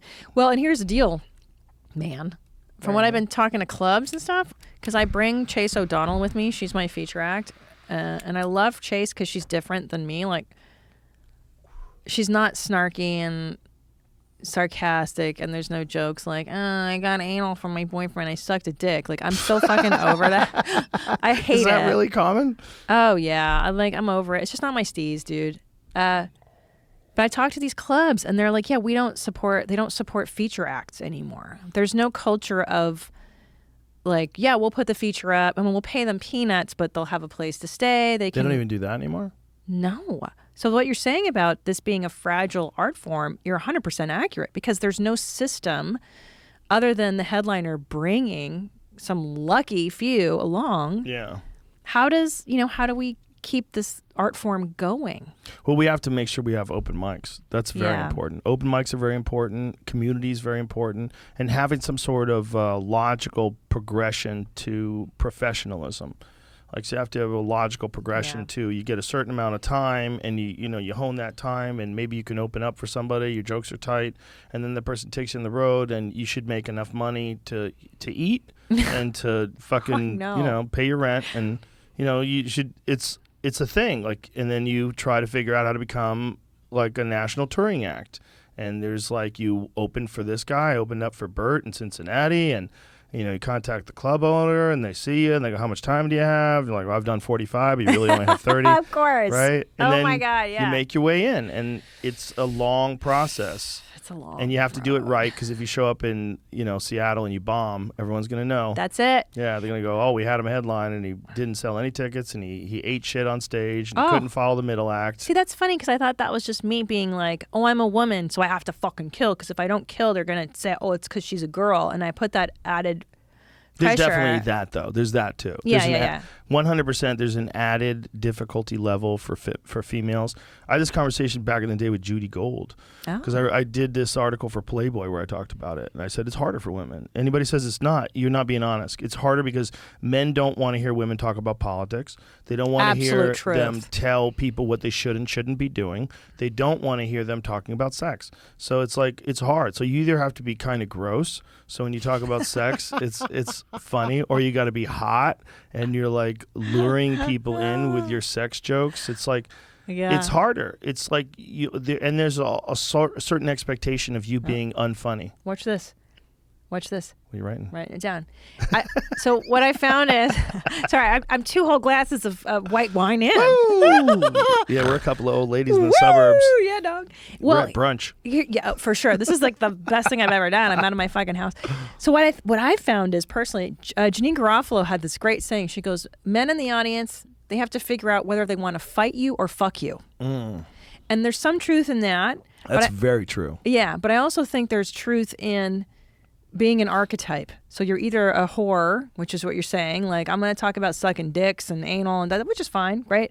Or you're the mother or the sister. Now, I might be projecting my own stuff into the world, but I found that once I became a mother, I slid into that archetype very well. Right. Very comfortably. Right. I'm attractive enough that you don't mind looking at me, but I'm not like the hottie toddy 20-something. So there's no real danger that your husband's going to run away with me. Right. And I'm talking about motherhood, which is a subject, like you said, it's not nobody wants to hear me talk about my opinion. You're absolutely right. It's funny because my husband and I can do the same bit and totally different response. Now, I'm not saying there's delivery, there's persona, but I think it's the meat shell that you're in dictates what you can get away with. Now, that being said, I got a fucking license to ill. I can say crazy shit. That's true too. Can you imagine this sweet little blonde white lady is talking crazy shit? What are you talking about? It's a great license. It's a license to ill. No one's. Yeah. I mean, hey, cut this shit out. I mean, I don't want this to attract people. There's a lot of people that are. You want some more of that, mommy? Mommy Jeans. needs. Oh, see, you're doing it now. How easy was it? Oh, easy. You're stopping. I already had a bunch. Don't worry. I got a little in here. You fucking Cheers. faded. Cheers, Cheers, come bro. on. Let's I'll get start- ripped, I'll switch homie. to whiskey. Yeah. I smoke weed, too. I lost your fanny pack. I had it for so long. I got another one now. for you. I got another one for you. I Don't loved worry. that one. There's a difficulty with some guys. Some guys, Janine Garofalo's right about that a lot of guys have that. It's a good generalization. But there's some guys that are like Hannah Gadsby fans. You know? Like some guys are like really into like being like flogged. You know, some guys are really into like hating being a man. There's all kinds of people out there. Self-hating. They're self-hating males. There's that. There's guys that just like women stuff. They like women doing stuff. They like women doing stand-up. They like... Can I tell you, before we shit on those guys, Yeah. I love those guys. Because 20 years ago when Mommy was starting her career... You need those guys. I love those guys. When I started my career, it was I don't mind Florida. those guys now. Yeah, come to my shows. They just like mommy. They love Mommy.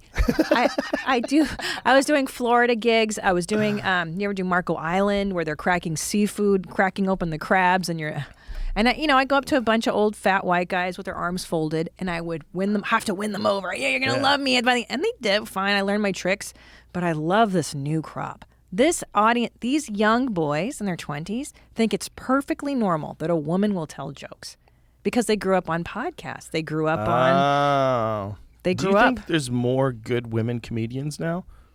I think it's harder for women to become good comedians. Yes. Because than ever, or just always. It's harder now. But it's always harder than it is for men. In my well, opinion. because the life is hard. So I grew up with not a lot of frilly comfort. So it didn't bother me to live out of a suitcase. You stay in a shitty motel. You eat shitty food. You don't know where you're going to be the next day. All these things I was fine with. Yeah. A lot of women, it's very rough to live the road life. Yeah. Need your lighter, Mommy? It's not an easy life to become a feature act. It's extremely and when you're a woman tough. and you're on the road like that, I'm sure you feel vulnerable. Yeah. And then you're also not getting enough money to really sustain yourself like this. This is just a bridge.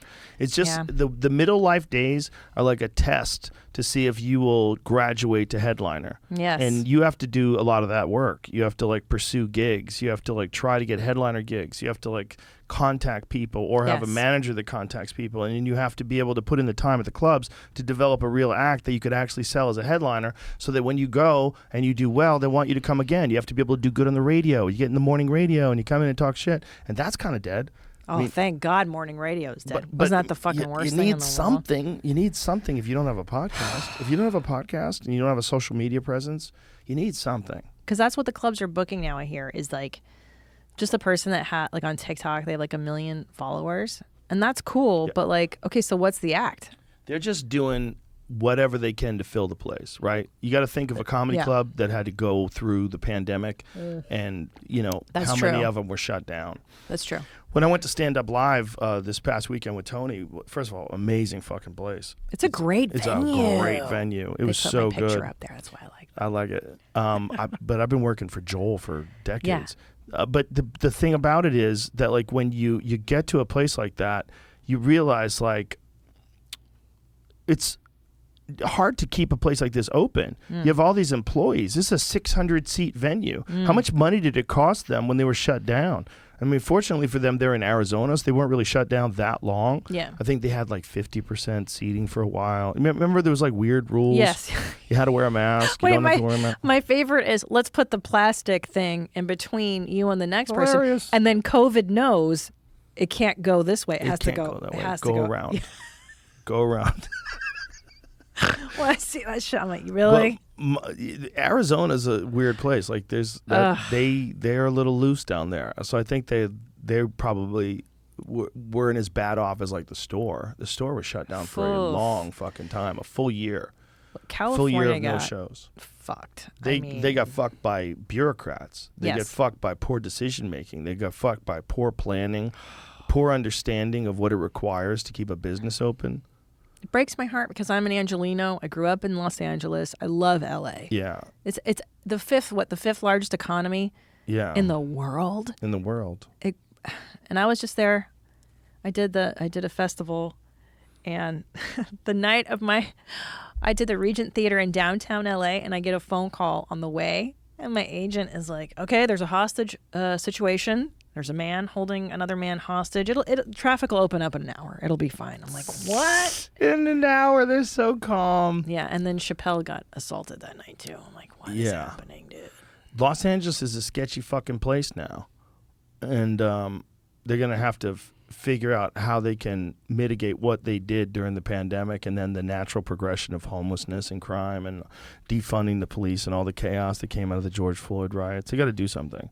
And it's going the wrong way, and it's going the wrong way. Like, you can watch it progress. You can look at the charts, the crime and the violence and all the things that are up, the burglaries and home invasions, they're all up. I know. It's not good. It's not a good trend. They're letting people out of jail early. They're putting people back on the streets after they've committed violent crimes. It's not good. It's not good, and they didn't manage it well during the pandemic, and they're not managing it well now. And the problem is they're also trapped in this ideology of progressiveness. And progressiveness, progressives want everyone to recognize that there's inequality everywhere, and we have to take that into consideration when we're prosecuting people and arresting people. Well, yeah, sort of, but you also have to fucking stop crime. You can't allow people, because crime begets more crime. Right, People get excited about it. It's a beacon, yeah. Hey, look, you can hit a comic, great. Will Smith did it. Now someone else is going to do it to Chappelle, right? Yeah, I mean, the idea. The guy literally tweeted, "Chappelle, you're next." He literally tweeted that. Yeah, he tweeted that with they, them as his pronoun. Chappelle, you're next. It said it on his fucking. He made a tweet. He said they tweeted that. Yeah, they did that. Oh yeah. Yeah, it's all fucking. The world's not fair, but it's not fair in some ways that at least are manageable. They should manage them better. Yeah. All the fucking resources we're pumping into Ukraine. Where do we get that money? How come you didn't fix all this shit? Where the fuck did you get $4 billion? We could have used that to make the education system better in this country. No. All these years we weren't going to war with Ukraine or with Russia. Imagine that. They just all of a sudden have $4 billion. Like, where did you get it? What about the schools? The schools, they're eating fucking toast. These kids have no food. They have terrible lunches. It's not nutritious at all. Where's the money from? Where's your money from? Where's that money come from? I don't know. But what I have learned living here in Texas is like we don't like government involved in our shit. Well, that's for sure. Texas has sort of this history of independence because it wasn't even a part of the Union originally. I know. I like that. That's why it's the Lone Star State. Yeah. Didn't it secede at one point? I don't know if it seceded, but there was a rough go of it. There was a rough go of even settling this area. This area was overrun by the Comanches, and they killed everybody until they figured out revolvers. And then once people figured out revolvers, they're like, "Oh, I got more than one shot here.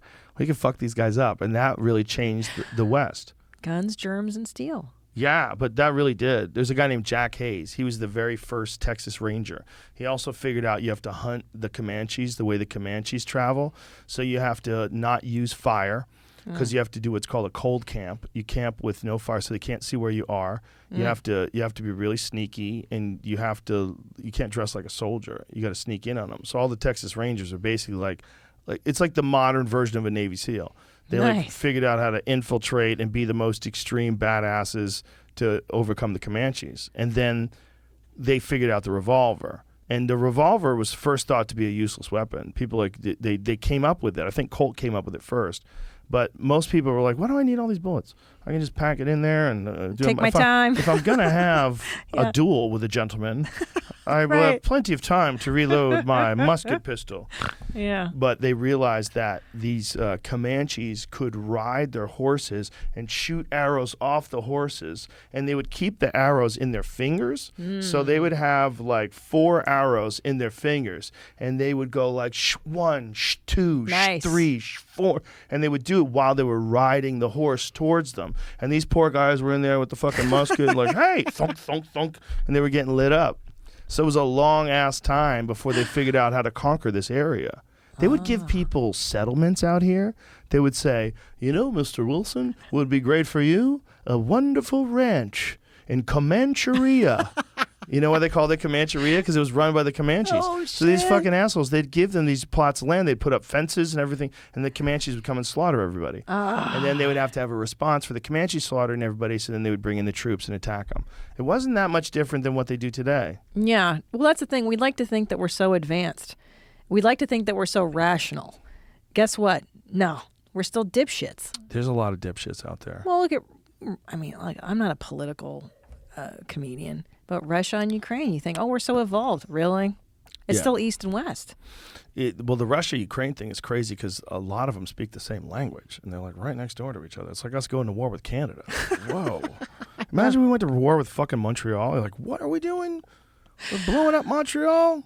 I know, Really? but you talk to, so I have a friend in Kiev, and you talk to my friend there, and they're like, no, dude, we are not fucking Russian. We are not. We have our own shit. We have our own language. We have our own culture. Yeah. Don't Do they speak fuck with Russian me. and Ukrainian? But this is because the Russians annexed that part of the world. Because they took over many, many years ago during the Cold War and forced that culture on them. So they're like, go fuck your mother. We don't speak this gobbledygook. We speak our language. Get the fuck out of here. Yeah, it's a weird one because it's still going on, and you're like, how does this wrap up? And you keep hearing these rumors of does like it wrap Putin. up? Yeah, I want to know. I want to be there for the season finale of Ukraine. It's feel on right after Ozark. Well, we've already moved on. I mean, everybody was so I've hot moved on it. Amber Heard is more compelling. There's something about her fake crying that really gets my panties in a Gets jimmer. my panties in a twist. What about when she did Blow? Do you think she did a hit? I don't know because I never put done it on cat- my Instagram. Yeah, I don't know if she did it, but I hope she did it. I think she did. Because I showed it to my friend who used to do cocaine. He's like, yeah, that's a bump. I'm like, that's fucking wild. In court? Well, she is blowing her nose with a tissue, and if she just took a little toot, just a Toot? little pick me up, Is that what just they a little call pick me it? up, Toot, toot. little pick me up. Imagine if they drug tested her immediately afterwards. That'd be so rad. They put their hand on her arm. Mr. Heard, Mrs. Heard, rather, excuse me. What are your Ms. Heard, pronouns? we're gonna have to drug test you. Wasn't she a they them at one point? No. She had a Was lesbian she? relationship recently. Yeah, Oh, publicly right. publicly living with a woman. Oh, my. Did she change her pronouns? Spicy. Spicy. But if he just puts his arm on her, Ms. Heard, we're gonna have to take you for examination, drug test you. Were you doing coke during the trial? I love refer this. to Instagram and TikTok. So People you're think, doing a bump of coke. People Well, demand answers. they're like, this whole thing of like, were they not doing drugs? And it's like, yeah, dude, they were wild. This is the couple. Yeah, he's Jack Sparrow, bitch. Yeah, he's do a you want him fucking to do? pirate. Like they were, it was a. You never seen a couple like that where the guys they're in it. It makes his dick hard to be with a woman who's crazy, and then they fight and they fuck and they fight and they fuck, and it's exciting. Yes, It's that's just- what it's I'm exciting. saying. That's Yeah, what yeah, I'm yeah, saying. yeah, Anybody who doesn't get it, they're not Jack Sparrow. The guy's doing flour bags filled with coke every week. Like, what are you talking about? He's probably having a blast. So he know. almost lost a finger. Whatever. What the fuck ever. Did she cut it off or She he threw did a it? fucking vodka bottle at him or something and Yeah. smashed his finger and cut the tip of his finger off. And he had to Fucking wow. go get it sewed back on. And I bet they fucked like wild Like donkeys. wild dogs. Yeah, He probably had his arm in a sling. Well, He's 'cause- banging her like he's riding a rodeo bronco with his one arm up in the air. I mean, they're so hot. You can see their chemistry. Yes. They want to fuck so bad. But apparently she's a shit on him for being old.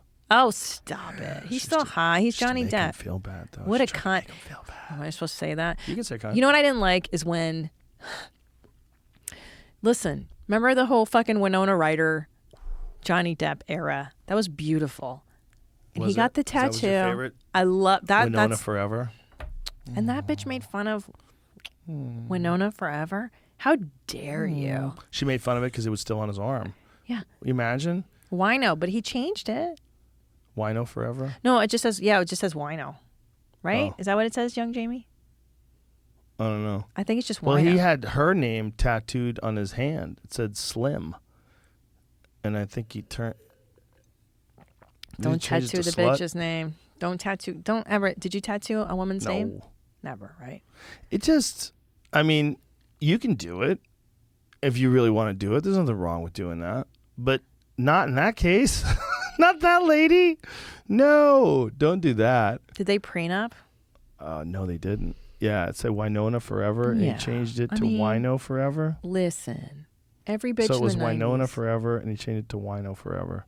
Well, he loved her. It's Yeah. romantic. That's sort of disrespectful to change it to Wino, though. I know. Either take it off or cover it up. Can you even really remove a tattoo? Oh, yeah. Really? Yeah, they're pretty good at it now. 'Cause The I've- lasers. I follow a lot of people on Instagram. I mean, on TikTok that are removing facial tattoos. It's and it's so slow. It's a slow, arduous. Is it? just a year, 2 years of. Really? Yeah, and then there's this thing in LA. You can get a tattoo that lasts for 1 year now. Ooh. Mm-hmm. Interesting. Like it's an ink that your body can That is dissolve. such an LA thing. I know. That's so LA. Is that a real tattoo? It's henna. Okay. Is that a real tattoo? It's an annual. That's what I want. Yeah. This guy got him removed. Oh, see it. How 25 procedures over the course of 16 months. So he got it completely taken off. Wow. Yeah. His face was fucking scritched on. Look at all that scritchety scratch. So step by step. I Oh, so he detailed the whole thing over time? Wow. The poor guy, man. Like that. Oh my God. No, she didn't. Did she really do that? Oh, no. Yes. There's so many people that have done that. It's so nuts, man. Is this her for real? I think so. Same tattoo. Oh God, is she getting it removed too? It's her journey. Oh, click on that. Because I understand. I never get it when a pretty girl decides to do that. Usually there's meth involved. Usually drugs. there's a lot involved. A lot of anger, right? Yeah. That's usually the common denominator when I find them on TikTok. Does it show her removing it? Not really, no. Oh, she's just started. Maybe. Yeah. Well, good luck to you, honey. I remember her. I hope you get rid of it. Yeah, it's just a weird thing when someone starts to fuck around with the face and put like a little heart next to their cheek. You're like, hey, don't you fucking do it. Don't do it. But it's cool now because like Post Malone.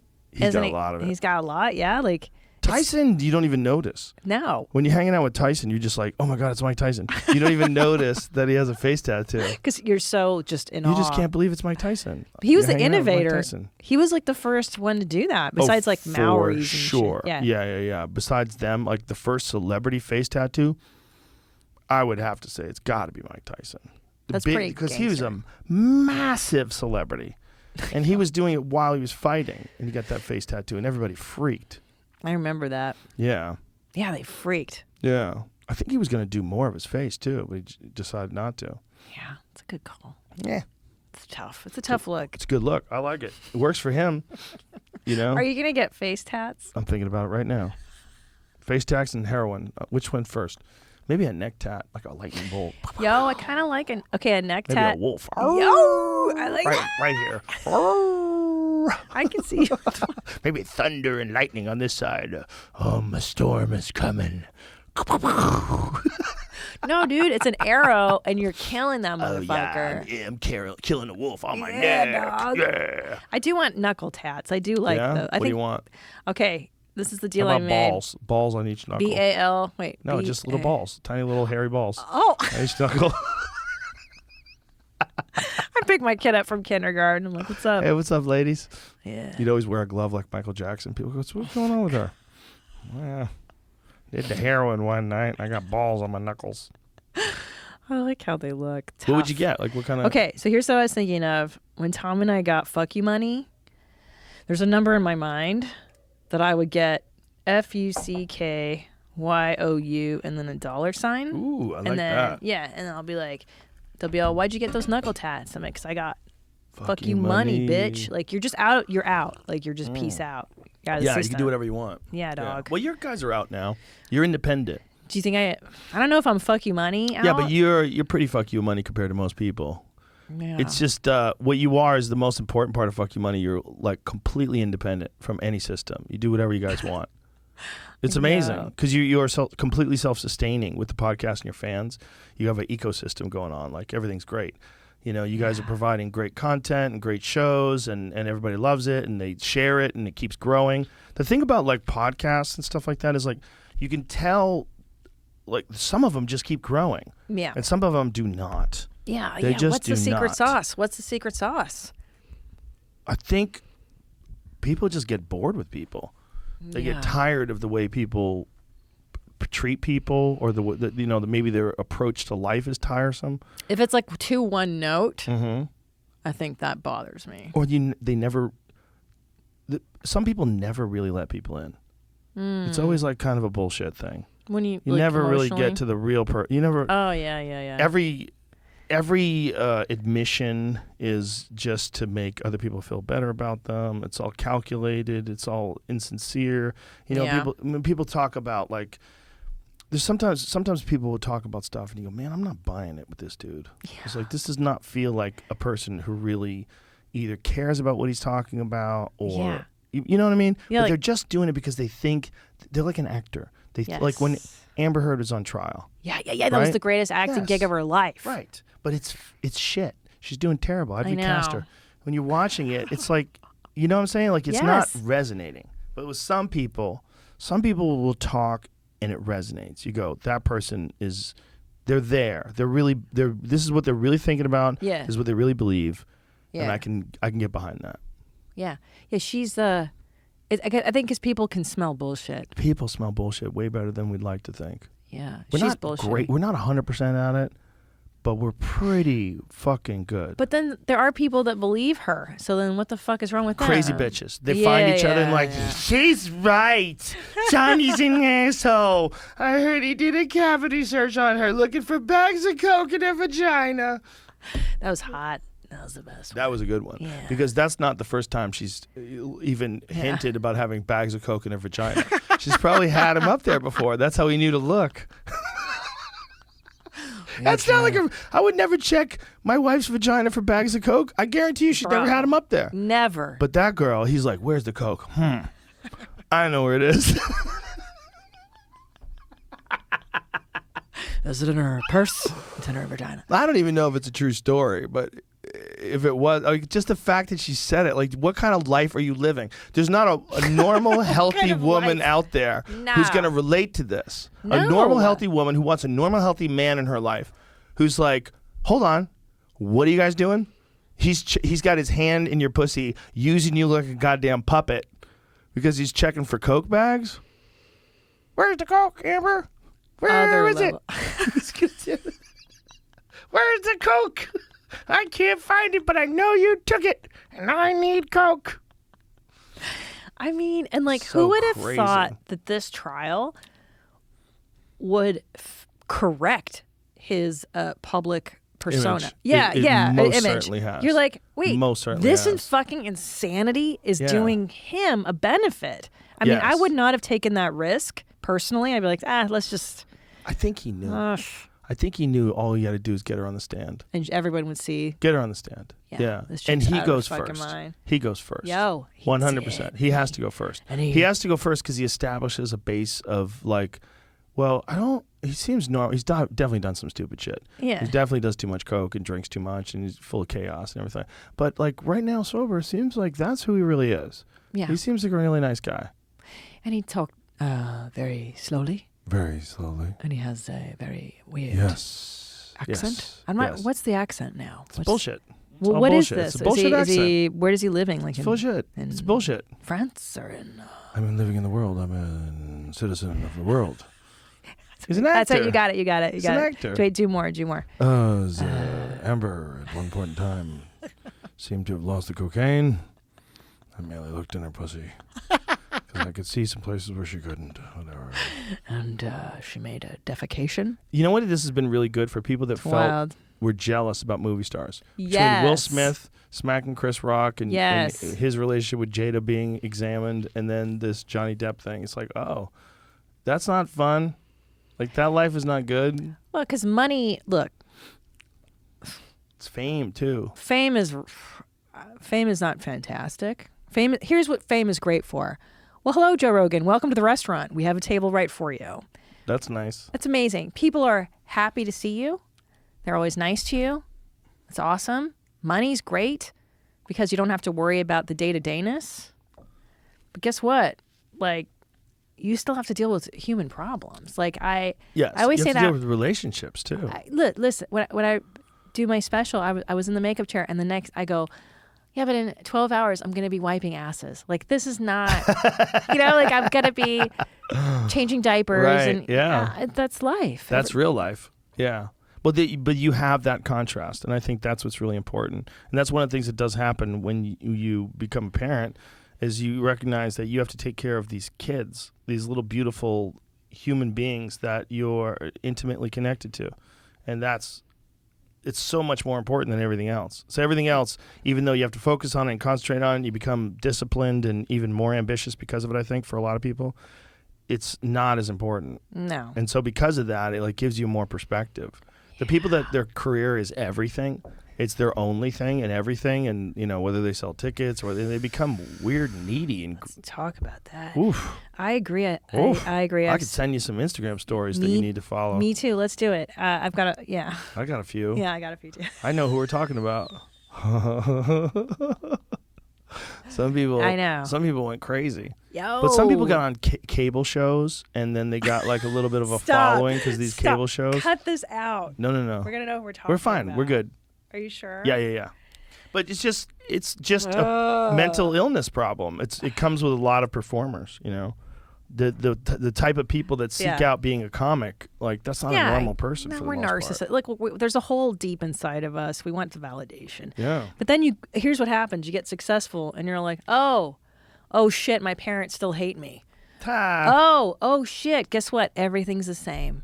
It's same shit, different toilet. But you get better at being a person, and as you get better being a person, you shift your attention from needing validation, Yes. and needing attention to getting better at what you do that you love. 100%. Yep. And then your energy goes in a healthy place, and then it becomes getting better at your act, killing, better at putting together a special, better at podcasts. Yeah, that's what happens. And wanting, what too changed with me is not so much needing to be heard and seen, which I think was the motivator in the beginning. Like, I want you guys are going to listen to me. And then right. Now it's like, I want to do a service back. Yes. Yeah. Hence the crazy outfits and like, Yeah. I'm going to fucking entertain you guys. Yeah. Like you had babysitters you had to hire. You left the shittiness of your day-to-day to get here. And I'm going to take care of you. It's more of like giving than just like, my hole, my fucking needy shit. Yeah, gimme. Gross. Yeah. But that energy, but you're a giver. You know that. That's why you do fucking 4-hour podcasts, 5 days a week. You're a giver. I think you've always had that. But I think it's definitely, you can't have this attitude that you're doing this all for you. No. You just have to be doing the thing the best you can, and the thing is something that other people enjoy. But if any time that you're spending doing it for you is wasted time. Like you obviously you reap the rewards. I'm not saying it's not a benefit to you, but you can't think of it as you're doing it for you. You won't do it good. You got to think about doing the thing the best you can so that people enjoy it. Mm-hmm. That's what I do. I only think of that. Doing it the best of your ability on I do it the best I can on any given day. Yeah. And I have the better shows and shows that were like, I talk too much. Maybe I should have shut the fuck up and let the other person talk. You never know. It's like it's all in real time and it's live, and that's why I also have a ritual before podcasts. Oh, what is that? It's a workout ritual. I make sure that I get like a really hard workout, and then I do the sauna, and on days where I do cardio, I do the cold plunge. Days where I don't do cardio, I just do the sauna. You're amazing. How long is this? What is this? From the time I start to the time I'm done, it's usually about 2.5 hours, including sauna, because depends on what kind of workout I like to do. But if I do like kickboxing, so it's like an hour of the kickboxing, but then it's a solid half hour plus of stretching. Have to stretch afterwards, like long term, like heavy stretching because that's the best time when you're exhausted to loosen everything up. And then it's the sauna cold plunge back and forth, which is like 45 minutes, maybe even more. I love this. Yeah. And then I come here and I'm just so free. Yeah. I come here, I'm so relaxed. And it's so much harder than anything else I'll ever have to do in life. What is? The sauna and the cold plunge and the workouts. They're so hard. that when I get in here, like complicated subjects and, whether or not people are going to be angry about your positions on things, or that doesn't mean anything to me. It's fine. It's fine. Well, because you're so centered. But it's like a process to get to that spot. But that's also the beauty of being an adult is you go, hey, dude, I know I got this in my head. I got to fucking manage. Yeah. You take the responsibility for this and you go, I know what I need to do. I got to do, I do Pilates. I meditate. I fucking do yoga as well. I have to go for a walk. I have to be in nature. If I don't do these things, I go insane. And I'm a shitty human being. I think you are everyone. Yeah. Yeah. I think everyone is that. Yeah. But we ignore that aspect because it's inconvenient. Yeah. And we decide that we don't need exercise. I think in general, families all across the board listening to this, you'd be happier and healthier if you all went on a walk together. Yeah. Just do something together where you're physically active together and you just do some natural human stuff. Play a little, have a little game, do something where you're out in the backyard or you're going for a walk around the neighborhood or just fucking do something together. Like get physically active. You got to do something. We're all the same.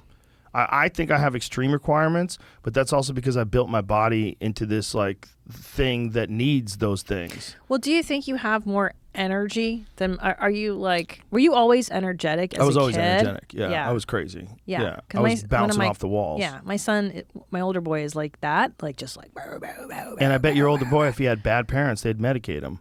Oh, I would never. Yeah. But there's of course you put would him into never. soccer. Or of course, whatever. But there are some people out there that don't like a child that has too much fucking energy and they want to medicate him. Yeah, that's crazy talk. I had a neighbor that did that. That's they had crazy a kid and they were like, the kid has this and that. I'm like, the kid seems fine to me. I'm really reluctant to label. I think we're really so quick to label everybody. Like, just chill the fuck out. I mean, I think school is boring as fuck for kids. That's what so I think. too. And most kids, like, I thought that I was not interested in school. I was not interested in education until I got out of school. And then I realized, it wasn't that I wasn't interested in educating myself. I was not interested in being talked to by morons. Yeah. They were not good at it. Because I'm not saying morons like they weren't intelligent, but they weren't good at talking to people. And if you're going to be a professor, an effective professor, you have to be engaging. Something about what you can't just relay the information because that sucks. That's like a shitty comedian that just like says the jokes and you have no delivery. There's something to being a professor that you're persuading someone to be enthusiastic about a subject.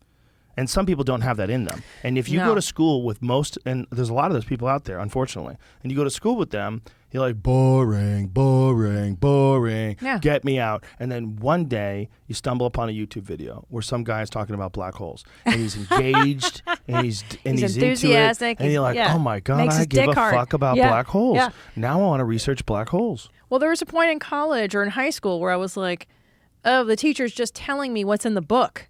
So why don't I just read the book and I'm not going to come to class? And I did that in college for one class I never even showed up to. And then I just read it and then I did fine. I got a B or something in the class. Like, what are you doing? But enthusiasm is more important. I agree. It's very important, but the information's important too. But enthusiasm is something that gets people engaged. It's the same with your act. If you go on stage and phone it in, people are not interested. But if you go on stage and you're fucking super engaged. And I was very fortunate to have a few teachers on a few subjects that were really good. And you're like, oh, why do I love English with Mrs. Wilson? Because Mrs. Wilson is locked the fuck in. Yep. She's locked in and she's talking to you about these things and it's kind of fun. It's exciting. And, and I had a science professor when I was in, I guess I was in 8th grade, and a science teacher. And I remember he said, you want to really hurt your brain? He goes, just go outside and look up. Look up and realize that is infinity and it just goes on forever. Just don't think about it for a second. Just keep thinking about how big it means to have no end. Fuck. That guy planted that shit in my head forever. Yeah. I was in 8th grade. That guy was very enthusiastic. He was a really good teacher. And he was in a shit neighborhood too. That's when we lived in Jamaica Plain. There was like 17-year-old kids in my school that would show up for like the first couple of weeks and then drop out again because they had missed so many classes and they had failed so many years that they were 17 and they were in the 8th grade. Oh my God, that's so sad. Normal. It was normal. They would be there in the beginning of school, and then they would quit after a couple weeks. They would just drop out. Fuck. It was a bad neighborhood. But that guy was a fucking, that one guy planting that one thing in my head at that time. It just takes one teacher. I had a philosophy professor like that. He's dead now. But he... That's philosophical. I know. He taught existentialism. Ooh. Dr. Bob Makis. Oh, Bob. He's dead. Wherefore art thou, Bob? He was so rad. He was a boxer at one point in his life. Oh. He built a log cabin. He built his own fucking log cabin in the woods. He was one of those guys that just lived it. And then by the time he taught philosophy, he was just so inspiring. I liked him. He hooked up with one of his students, though. They got married. I was never funny in high school, but I was really good at making funny cartoons. Because I was an artist. Oh, that's cool. Because I wanted to be a comic book artist. That's what I really wanted to be. Yeah. I was like a comic book illustrator, so I'd draw those kind of things.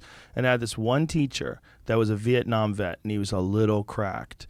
He was just a little cracked. And, one time someone asked for a pencil, and he pulled the fucking drawer out of his desk and threw it across the room with the pencils in it.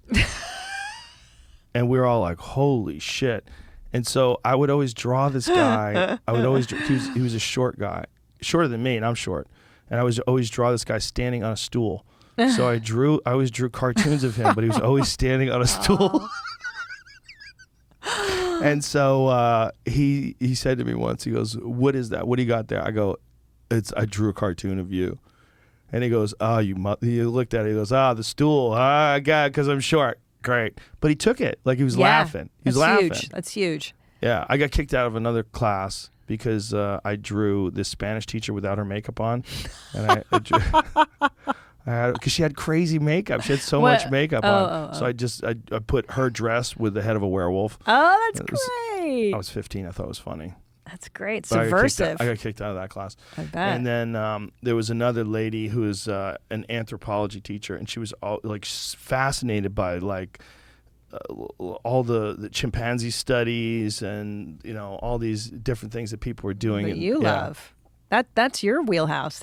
And so there was this kid in class who was a high school football player who was a real ass kisser. And he was so obviously sucking up to her to get better grades. And so I drew a cartoon of him banging her monkey style.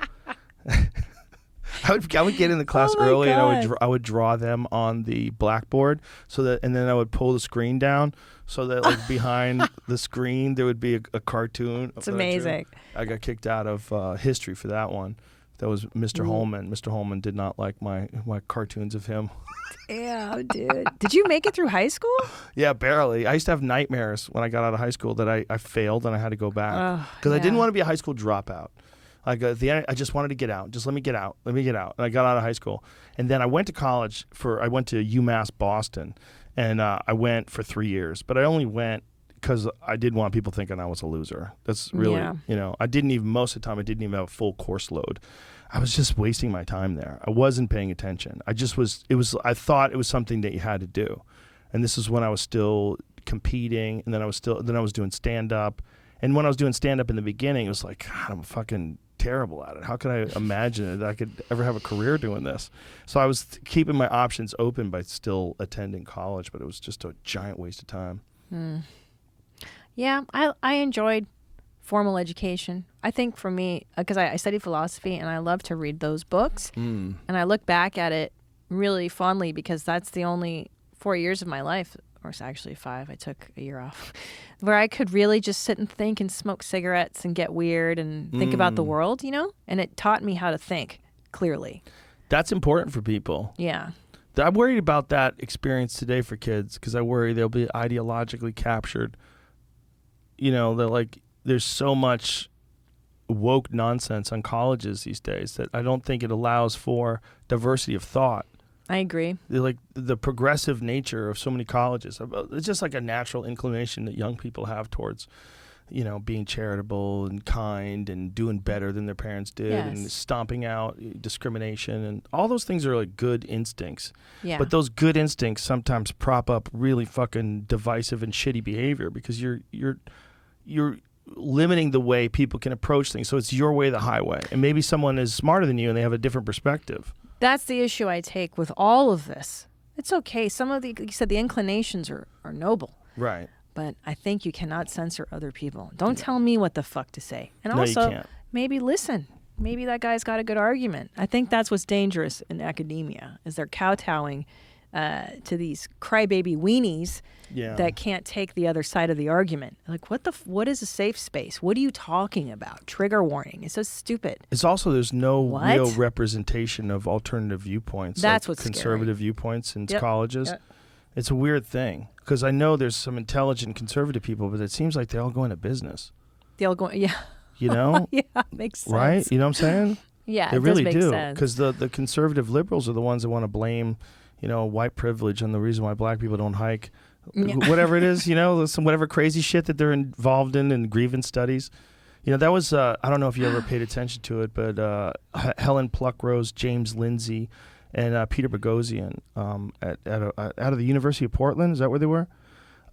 They put together these false studies like homoerotic behavior in a dog park and rape culture in a dog park.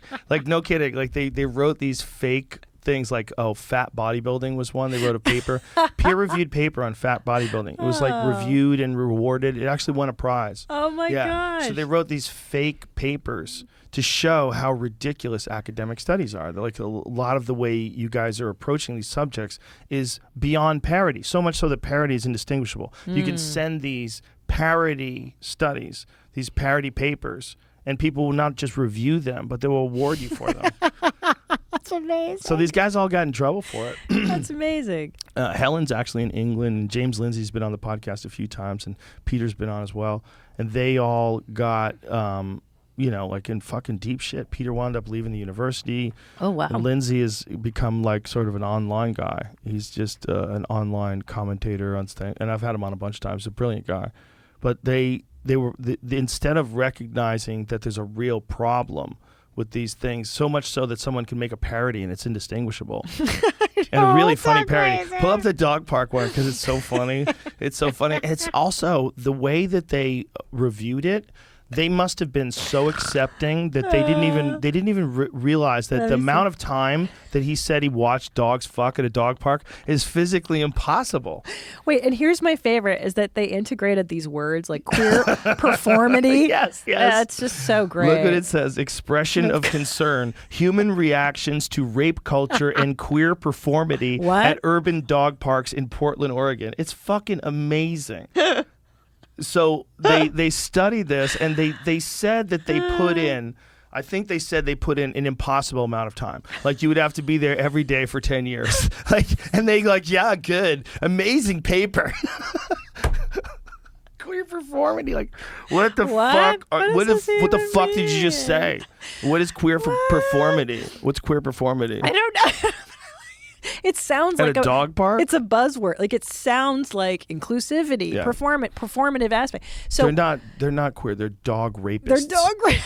They're raping each other. Dogs just hold each other down. Dogs try to hump you. They don't care. They grab your leg and start fucking it.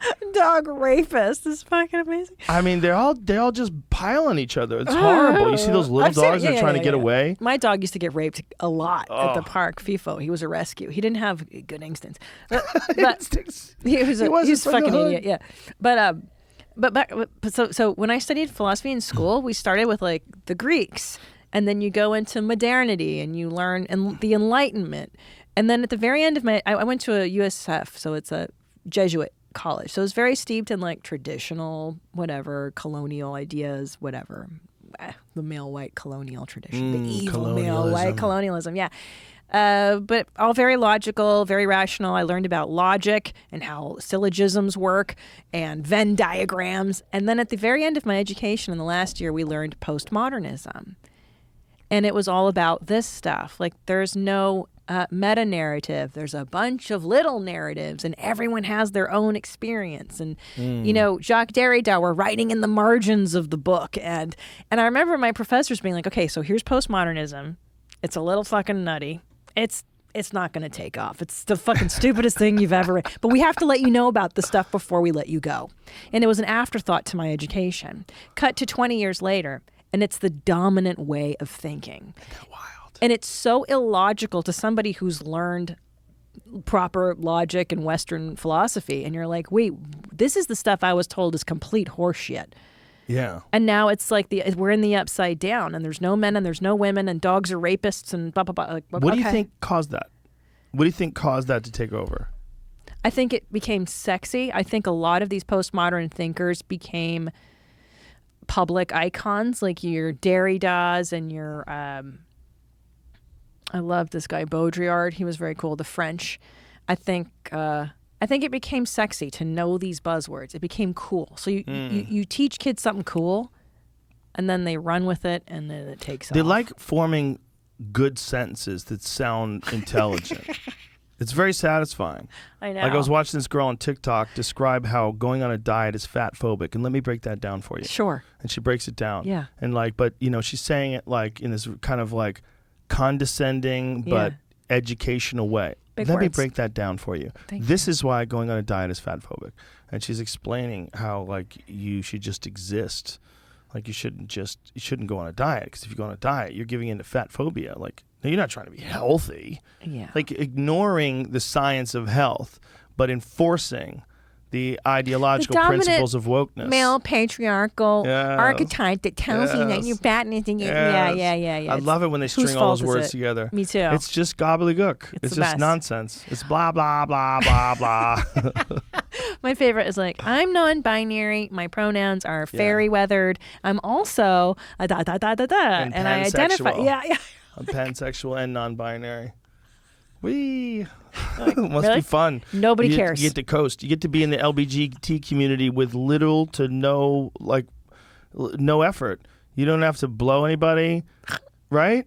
You just say you're non-binary. You don't Just even it. have to fuck guys. You could have sex with girls, like just like normal, and be non-binary, and you're in. You're in the LBGTQ. See, that's where I think it's wrong. I think you should have It's a to hustle. suck dicks to say you're part. You know what I'm saying? Like if you're gonna What if you're A? claim, What if you're A? which one's A? Asexual. Oh, then suck a dick. Yeah, They let them in too. that's not fair. People don't even want to fuck. That's the thing. Well, Who don't- wants to fuck more than gay guys? And they're in that group. That's what's crazy. They must be like, how come you guys aren't fucking as much as us? Like, all they do is fucking up a storm. I know. Gay guys have the most fun. They fuck up a storm. So it's them. Yeah. They're at the top of the fuck pyramid. Yeah. And then you got everybody else underneath them. God, could you imagine how much fun it would have been? Like a gay guy. Before the AIDS? Well, yeah, pre-AIDS, obvious. Yeah. Even like, okay, like late 90s, pre-woke. We had a hold on HIV. Things were calmed the fuck down. I lived in San Francisco. Did you ever then, it have was a good. time where you were worried that you could have caught it? All the time. From 1984 until I got married. Because they put the fear of God into us. Yeah. Remember that shit? Remember when Magic got it? I do. I Magical remember Johnson got being it. in my car driving, listening to the radio, and they announced that Magic Johnson had HIV, and I was like, oh my God. I know. And he's still alive. This looks great. And Cookie stayed with him. Well, he got the right medicine. You know, they use those AZT. protease inhibitors. No, I don't think it's AZT. oh. AZT was the one they stopped using because it was killing him quicker than AIDS was. Oh. But he got Yeah, it. He had AZT was money. a complicated one. I think the history of AZT and HIV is that's a long one to go into. But the protease inhibitors, I think, were the big drugs that help people. They get to the point where they don't even test positive for it anymore, which is wild. Amazing. Yeah, it just like clears it out of their system. Jeff Scott had it. I know. We used to share joints with him with no fear. I know. Imagine, because when I was in the 90s, I was so scared. I thought of like times that I had sex without a condom on the road, like if I had gotten someone that had HIV and they gave it to me and I didn't even know, and it has a 10-year incubation period. I remember this like fear, Some terrifying, road beef. I know, terrifying dude. stuff. You know, when you're 22, 23 years old, you don't make the best fucking safest choices when you're out there. And then all of a sudden I'm taking a insurance test to see if I've got HIV. I'm like, oh my God, I was fucking terrified. I know.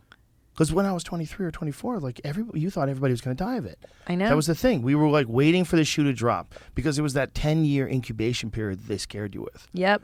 AIDS is a 10-year incubation period. Like, so for 10 years you could be fine. And then all of a sudden it starts.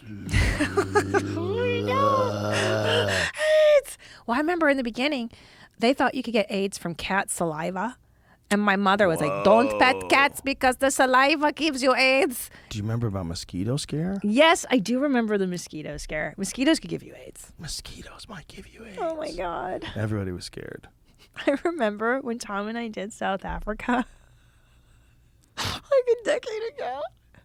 And he goes, Tom's such a dick. We're like, just try, like, what's the most offensive thing you could say? And he goes up and he's like, who here doesn't have AIDS? And people clap like, I don't have AIDS. And you're like, oh, and so they were he said that on stage? Oh my God. Who here doesn't have AIDS? Oh my God. It was so funny. You know, they really do think that HIV came from someone, the monkeys. Someone that had contact with a monkey. I do know that. And here's the deal, is that I say that to people and they're like, you're out of your mind, Christina. I'm like, no, it was believed that a guy had sex with a monkey, right? No, they don't think that anymore. Oh, okay. No, they think it was See, from I am butchering a insane. monkey. Oh. Yeah. They think, you know, when they're cutting up monkeys for bush meat, and they do that, Yeah. that they might have like had a nick in their hand or get the blood in their hand. Like you can, if you're living in the jungle, you get scratches all over you, right? Yeah. If you get blood from this HIV-infected monkey on those scratches, that Okay, was well, one of the theories. But what about the gay flight attendant who had butt sex with the monkey? I don't think that's real. I think that's like the Richard Gere gerbil rumor.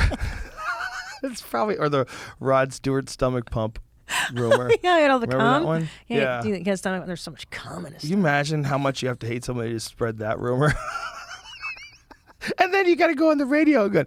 I just want to let everybody know I did not suck all those cocks and have to get me fucking stomach pumped. And like, Rod Stewart is such a cocksman. Nobody is like, oh, that guy's gay. No way. Well, sometimes it's a trick, right? Sometimes they pretend to be a cocksman. They really just... I didn't even realize that. Oh my God, remember like growing up when we all thought that Liberace wasn't gay? I never remember thinking he wasn't gay. I bought the narrative. I think I didn't have a narrative on him. You know, I didn't think about it because I don't give a fuck about a guy playing the piano. Unless he's Jerry Lee Lewis or Billy Joel. You didn't have a I'm not poster of interested. Liberace in a young Joe I'm not. Rogan's room? But, you know, Liberace's early stuff is bizarre. Really? Oh, yeah. Tell me. There's a song called When Liberace Winks at Me, and it was like a famous song where a woman was singing, and Liberace was just playing the piano, and he would look over at her and wink, and she would like, so it was like her pretending that she was in love with Liberace, that she's this giant fan of Liberace, and Liberace pretending that he's seducing her, winking at her. And So he's not the gay. whole song is When Liberace Winks at Me. And you have to think, no, we're going to play it right now. And we have to think about it from the context before you play it. You got to think about it from the context of the time. I mean, this is like, what is this, like 1950 or something like I that? love this. This is Do we before know? gays existed. Well, they couldn't be out, that's for sure. No, of course. Can you play it? I was trying to answer the question of when it was because it wasn't playing. right away. Oh, what? I'm gonna guess I'm gonna say 55. Can you imagine Let's having say to do 55. these ridiculous videos to pretend that you're into women? I mean, Well, I mean that was the only way, and back then you couldn't. You know, there was nothing you could do. so sad. Is it Peggy King? Is that the woman? Well, she's featured in it. Can you just play it? Yeah. Because it's fun. It's it really is. And I've never even heard of it's this. like- I'm so excited. It's a window into another world.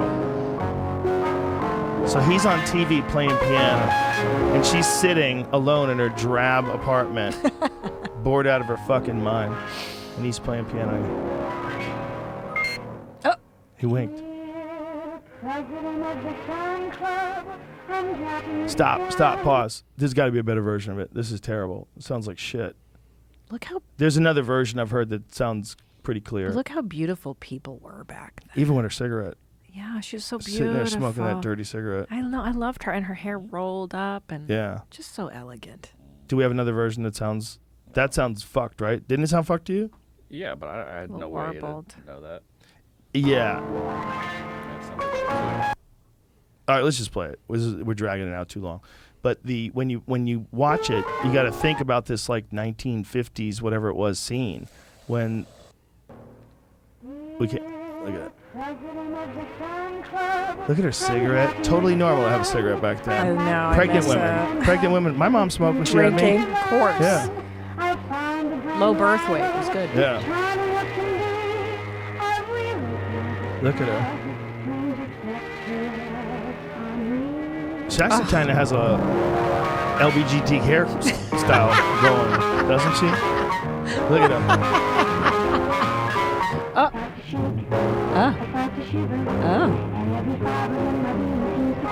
My Every beaver fiber in seems. her being Oh, seems to I thought quiver. you said my beaver quivers. That too. Watch this. Oh my god. That's what happened. Watch this. You see the clink? You see he winks and he's Yeah. got like a spark? When he winks, it gives you a little star where his eye is. That was heavy duty special effects. Somebody had to go in on those frames Yep. and like make the star over his eyeball. But you know, this is the studio being like, all right, guys, we all know Liberace. Watch this, the wink. Oh, We missed it. Look at her sitting look at there. her. What's her tiny desk? I don't know, but she's hot. So weird. She's gorgeous.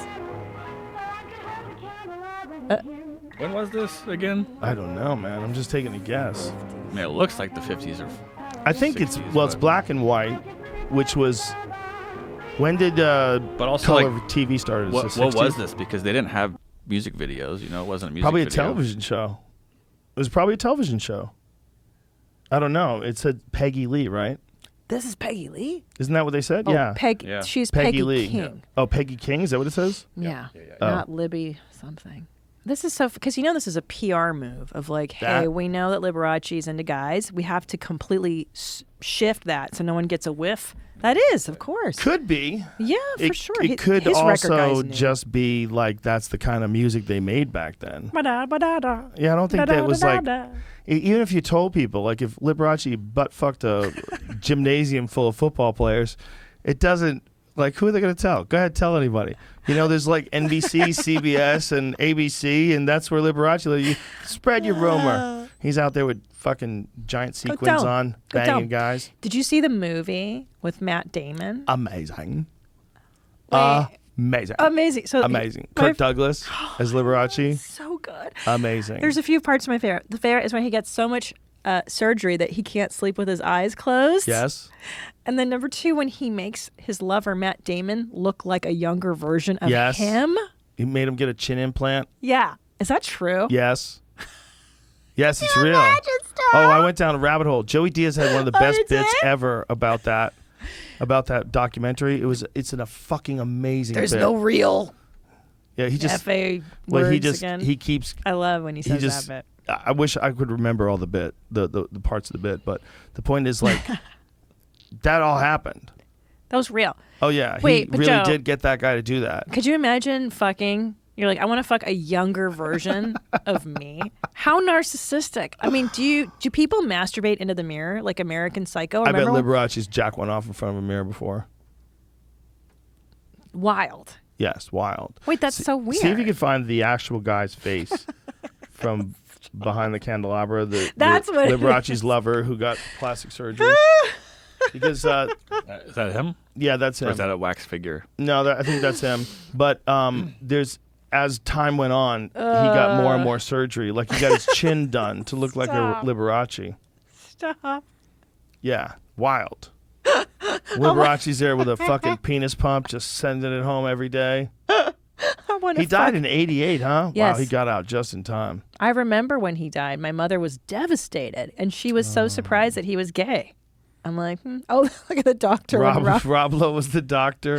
the Yeah. California diet. Yeah. The pills, so good. What is the what's the actual guy's face after surgery? See if you could find that actual guy's face because he had some wild surgery. He was on one of those television shows, one of those talk shows. He was on.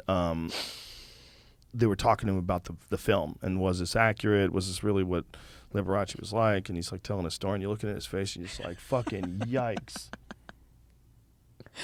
Oh, buddy. Oh, poor Yeah, see? So you see baby. his chin? Yeah. That's like an artificial Yeah. chin. He got his chin done to look. That's fucking wild. I mean, the dude made him get a chin. You think his chin is so sexy? Well, you're going to get one too. And he just made him. Poor Scott. Fuck Scott. He's like, Take your lumps. That's the Take life you your chose. would you do that for a lover? It's like, how far would you go for a good life? First of all, if Scott was a woman, I'd feel bad.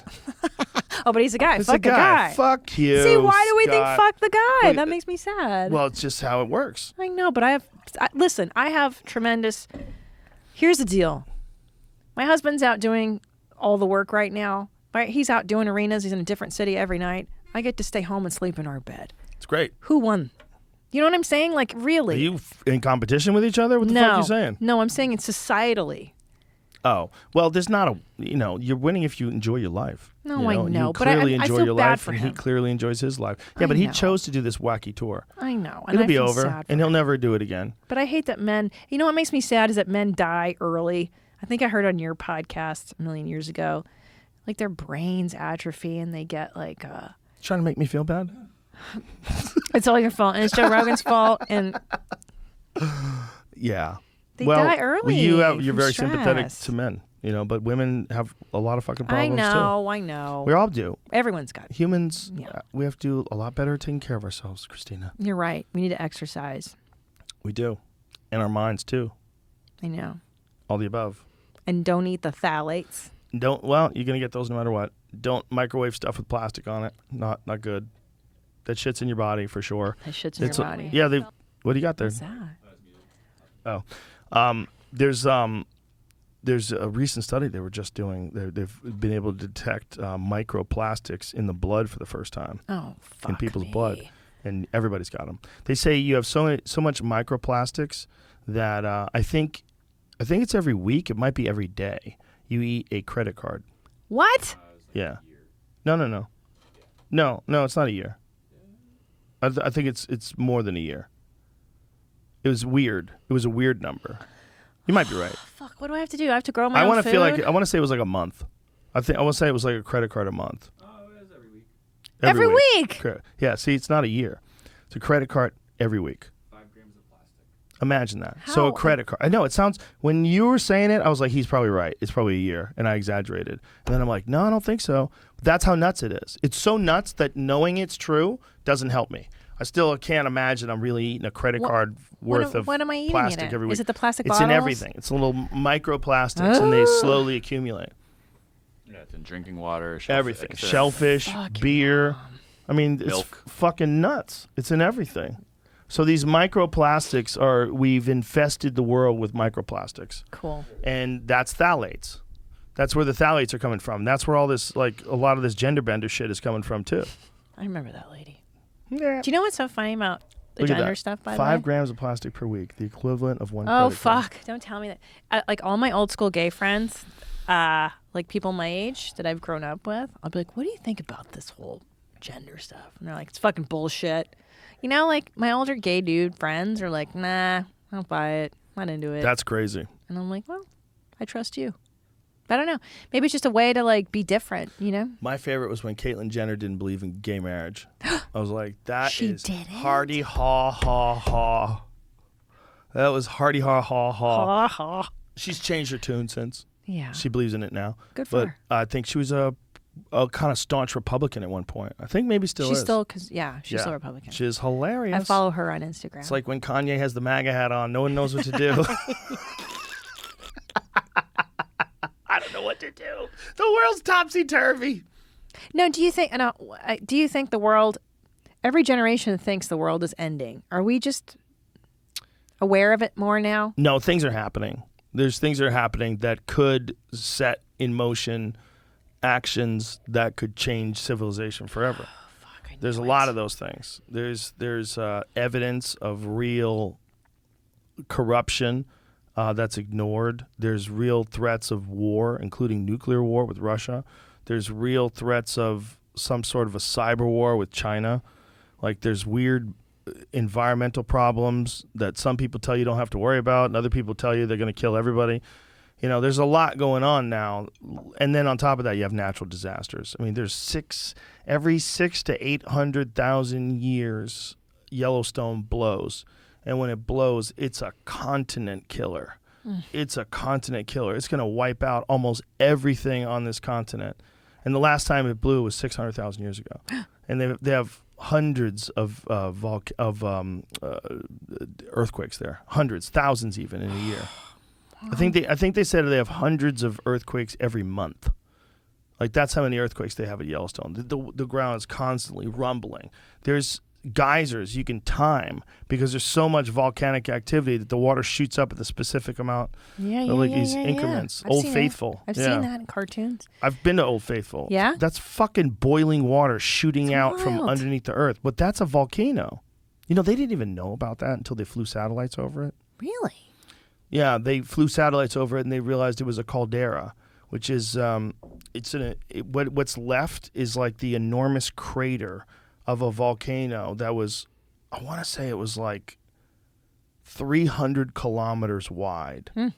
So it's an enormous volcano, and it blows the top of it off, and it's just left with a crater. So when it blows, it just kills everything. It kills California's dead, Nevada dead, Oregon dead, everyone up there dead. Everyone's dead. Yeah, if it blows, everyone's dead. Like all the way down to Florida, and they're gonna die too. They're gonna get eaten by alligators or something. Yeah. Everyone's fucked. What about us? Are we safe We're in Austin? fucked. No.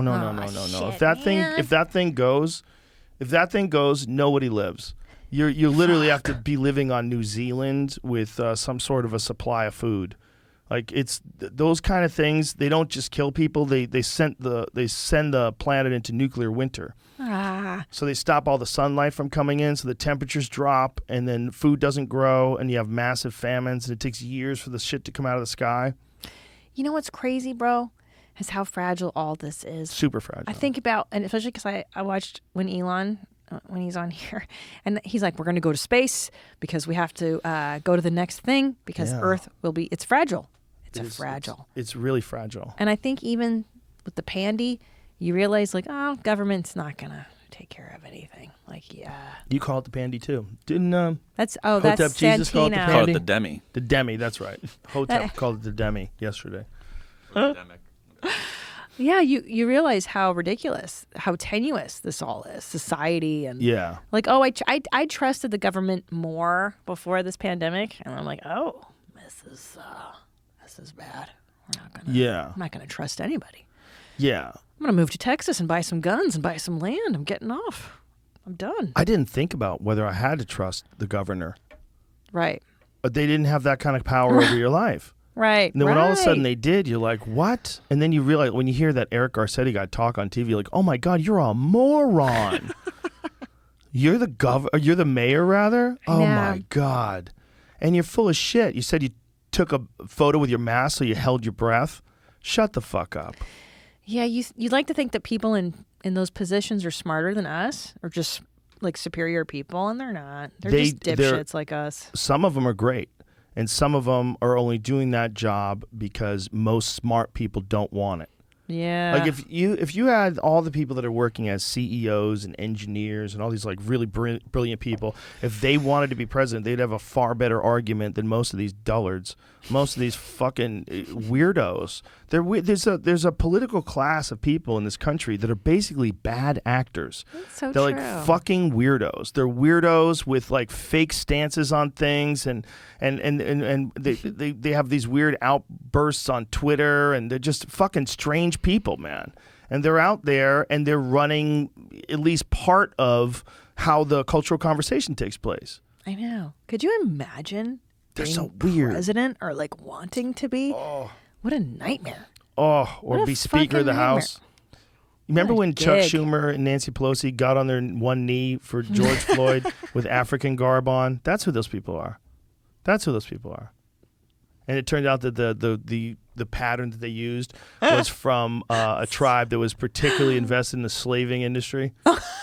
Yeah. That's fucking amazing. It's of course. That's what happens when you fucking pander to people. Yeah, that's a thing. But those are the only people that are running for that job. That's the thing. If you had some genius person, the genius people go to work for Google. Yeah. The genius people go to work for Facebook. They're doing their own thing. Yeah, they start their own businesses. They don't want to invest in this broken ass system and have a bunch of people lie about them and have the bizarre cult of personality ritual takes place where you're literally having popularity contest to see who runs the city.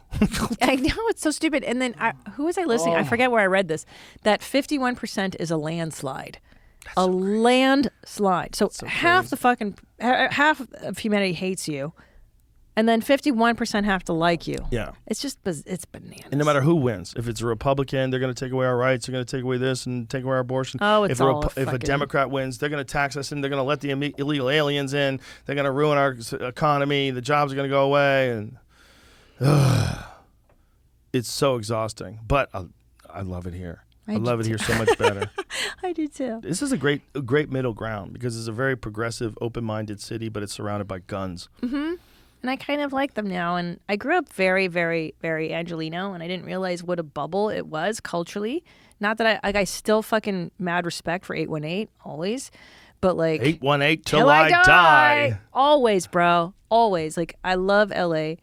But now that I'm out of it, I'm like, oh, okay, no one gives a shit about the stuff they care about. Like, out here, it's not. They're trapped in a mind virus. Right now, there's some kind of a hysteria, yes. Yeah. Friends that I have that come here to Austin, and then they come for a couple days, they're like, dude, it's like I'm in a different world. Yeah. LA's a lot better than it was. It was a lot better this last time that I went than like 7-8 months before that. Yeah. The previous time. It's not their fault. It's not the people of LA. It's the government. It's the government. If they had lived the same way that Texas did, you would have the same amount of people dead. Yeah. Well, so that's most likely. So I was on That's Dr. Phil's like, podcast. Yeah. And he said that. He's like, there's some study out there that did the mortality rates on like Florida, Texas, California. He said that the outcome was the same, which is devastating. Especially when you adjust for age.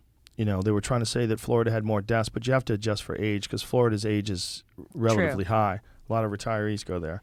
Look, it's not good for anybody. That fucking disease is not good for anybody. It's not good. But it's also not good to lose your fucking business. And it's a respiratory illness, and they've never been able to control respiratory illness from spreading. And this whole 2-week to stop the spread shit didn't work, and then it became 2 months, and then it became you can't dine outdoors because of optics. You know, that's really what it was in L.A. There was no science at all showing that there was outdoor transmission. And they were arresting people for fucking paddleboarding. Remember that? No, but they sent a boat out to arrest this dude for fucking paddleboarding. So silly. Yeah, the Coast Guard was arresting a paddleboarder. But even now, I was just in LA. Everyone had COVID. Everyone's got it. Yeah. It's like, guys, I don't know. Yeah. Well, we're going to be okay. Or we're not. Well, we're not. or Yellowstone blows. And that's the least of our worries. But that's the reality of natural disasters, asteroid impacts, alien invasion. You got real shit to worry about, not your fucking pronouns. Yeah. You needy bitch. Yeah. Fucking pronouns. All right, so it's Mom Jeans. It's available right now. Thank you. It's on the Netflix. Thank you for having me. Look at that. You look like a woman from like the 1970s or something, from a television show. That's what you look like. You know what I wanted, Joe Rogan? I wanted to transcend. You did transcend. Today, because the world did a great job on your set. Isn't that gorgeous? It's very nice. Where'd you film this? New York City, the Gramercy Theater. Ah, fuck, it's beautiful. Yeah, and John Irwin. Damn. My EP, he just crushed it. You look great. Thank you. I wanted something beautiful and something funny, and I say both. a lot of crazy shit. I say a lot of inappropriate stuff that's going to get me in a lot of trouble, and I don't care. Well, you're one of my favorite comedians alive. You're one of mine, too. I adore you. I adore you. All right, let's wrap this up. People want to get a hold of you on the Instagram. At the Christina P. Christina P. The and Christina this, P. The Christina P. And what Twitter, else? Christina P. YMHstudios.com. Listen to your mom's house. You got a Danny Brown show now. Oh, I love Danny Brown. I love it. I saw the clip on the Instagram. I'm like, that's one thing that's cool about what you guys have like a whole studio. He makes us laugh so Danny Brown's hard. a cool guy. You got to come to YMH Studios, bro. Check it out. I would love to. Yeah, anytime. All right. Anytime on there. That's it. Bye, everybody. See you soon. Bye.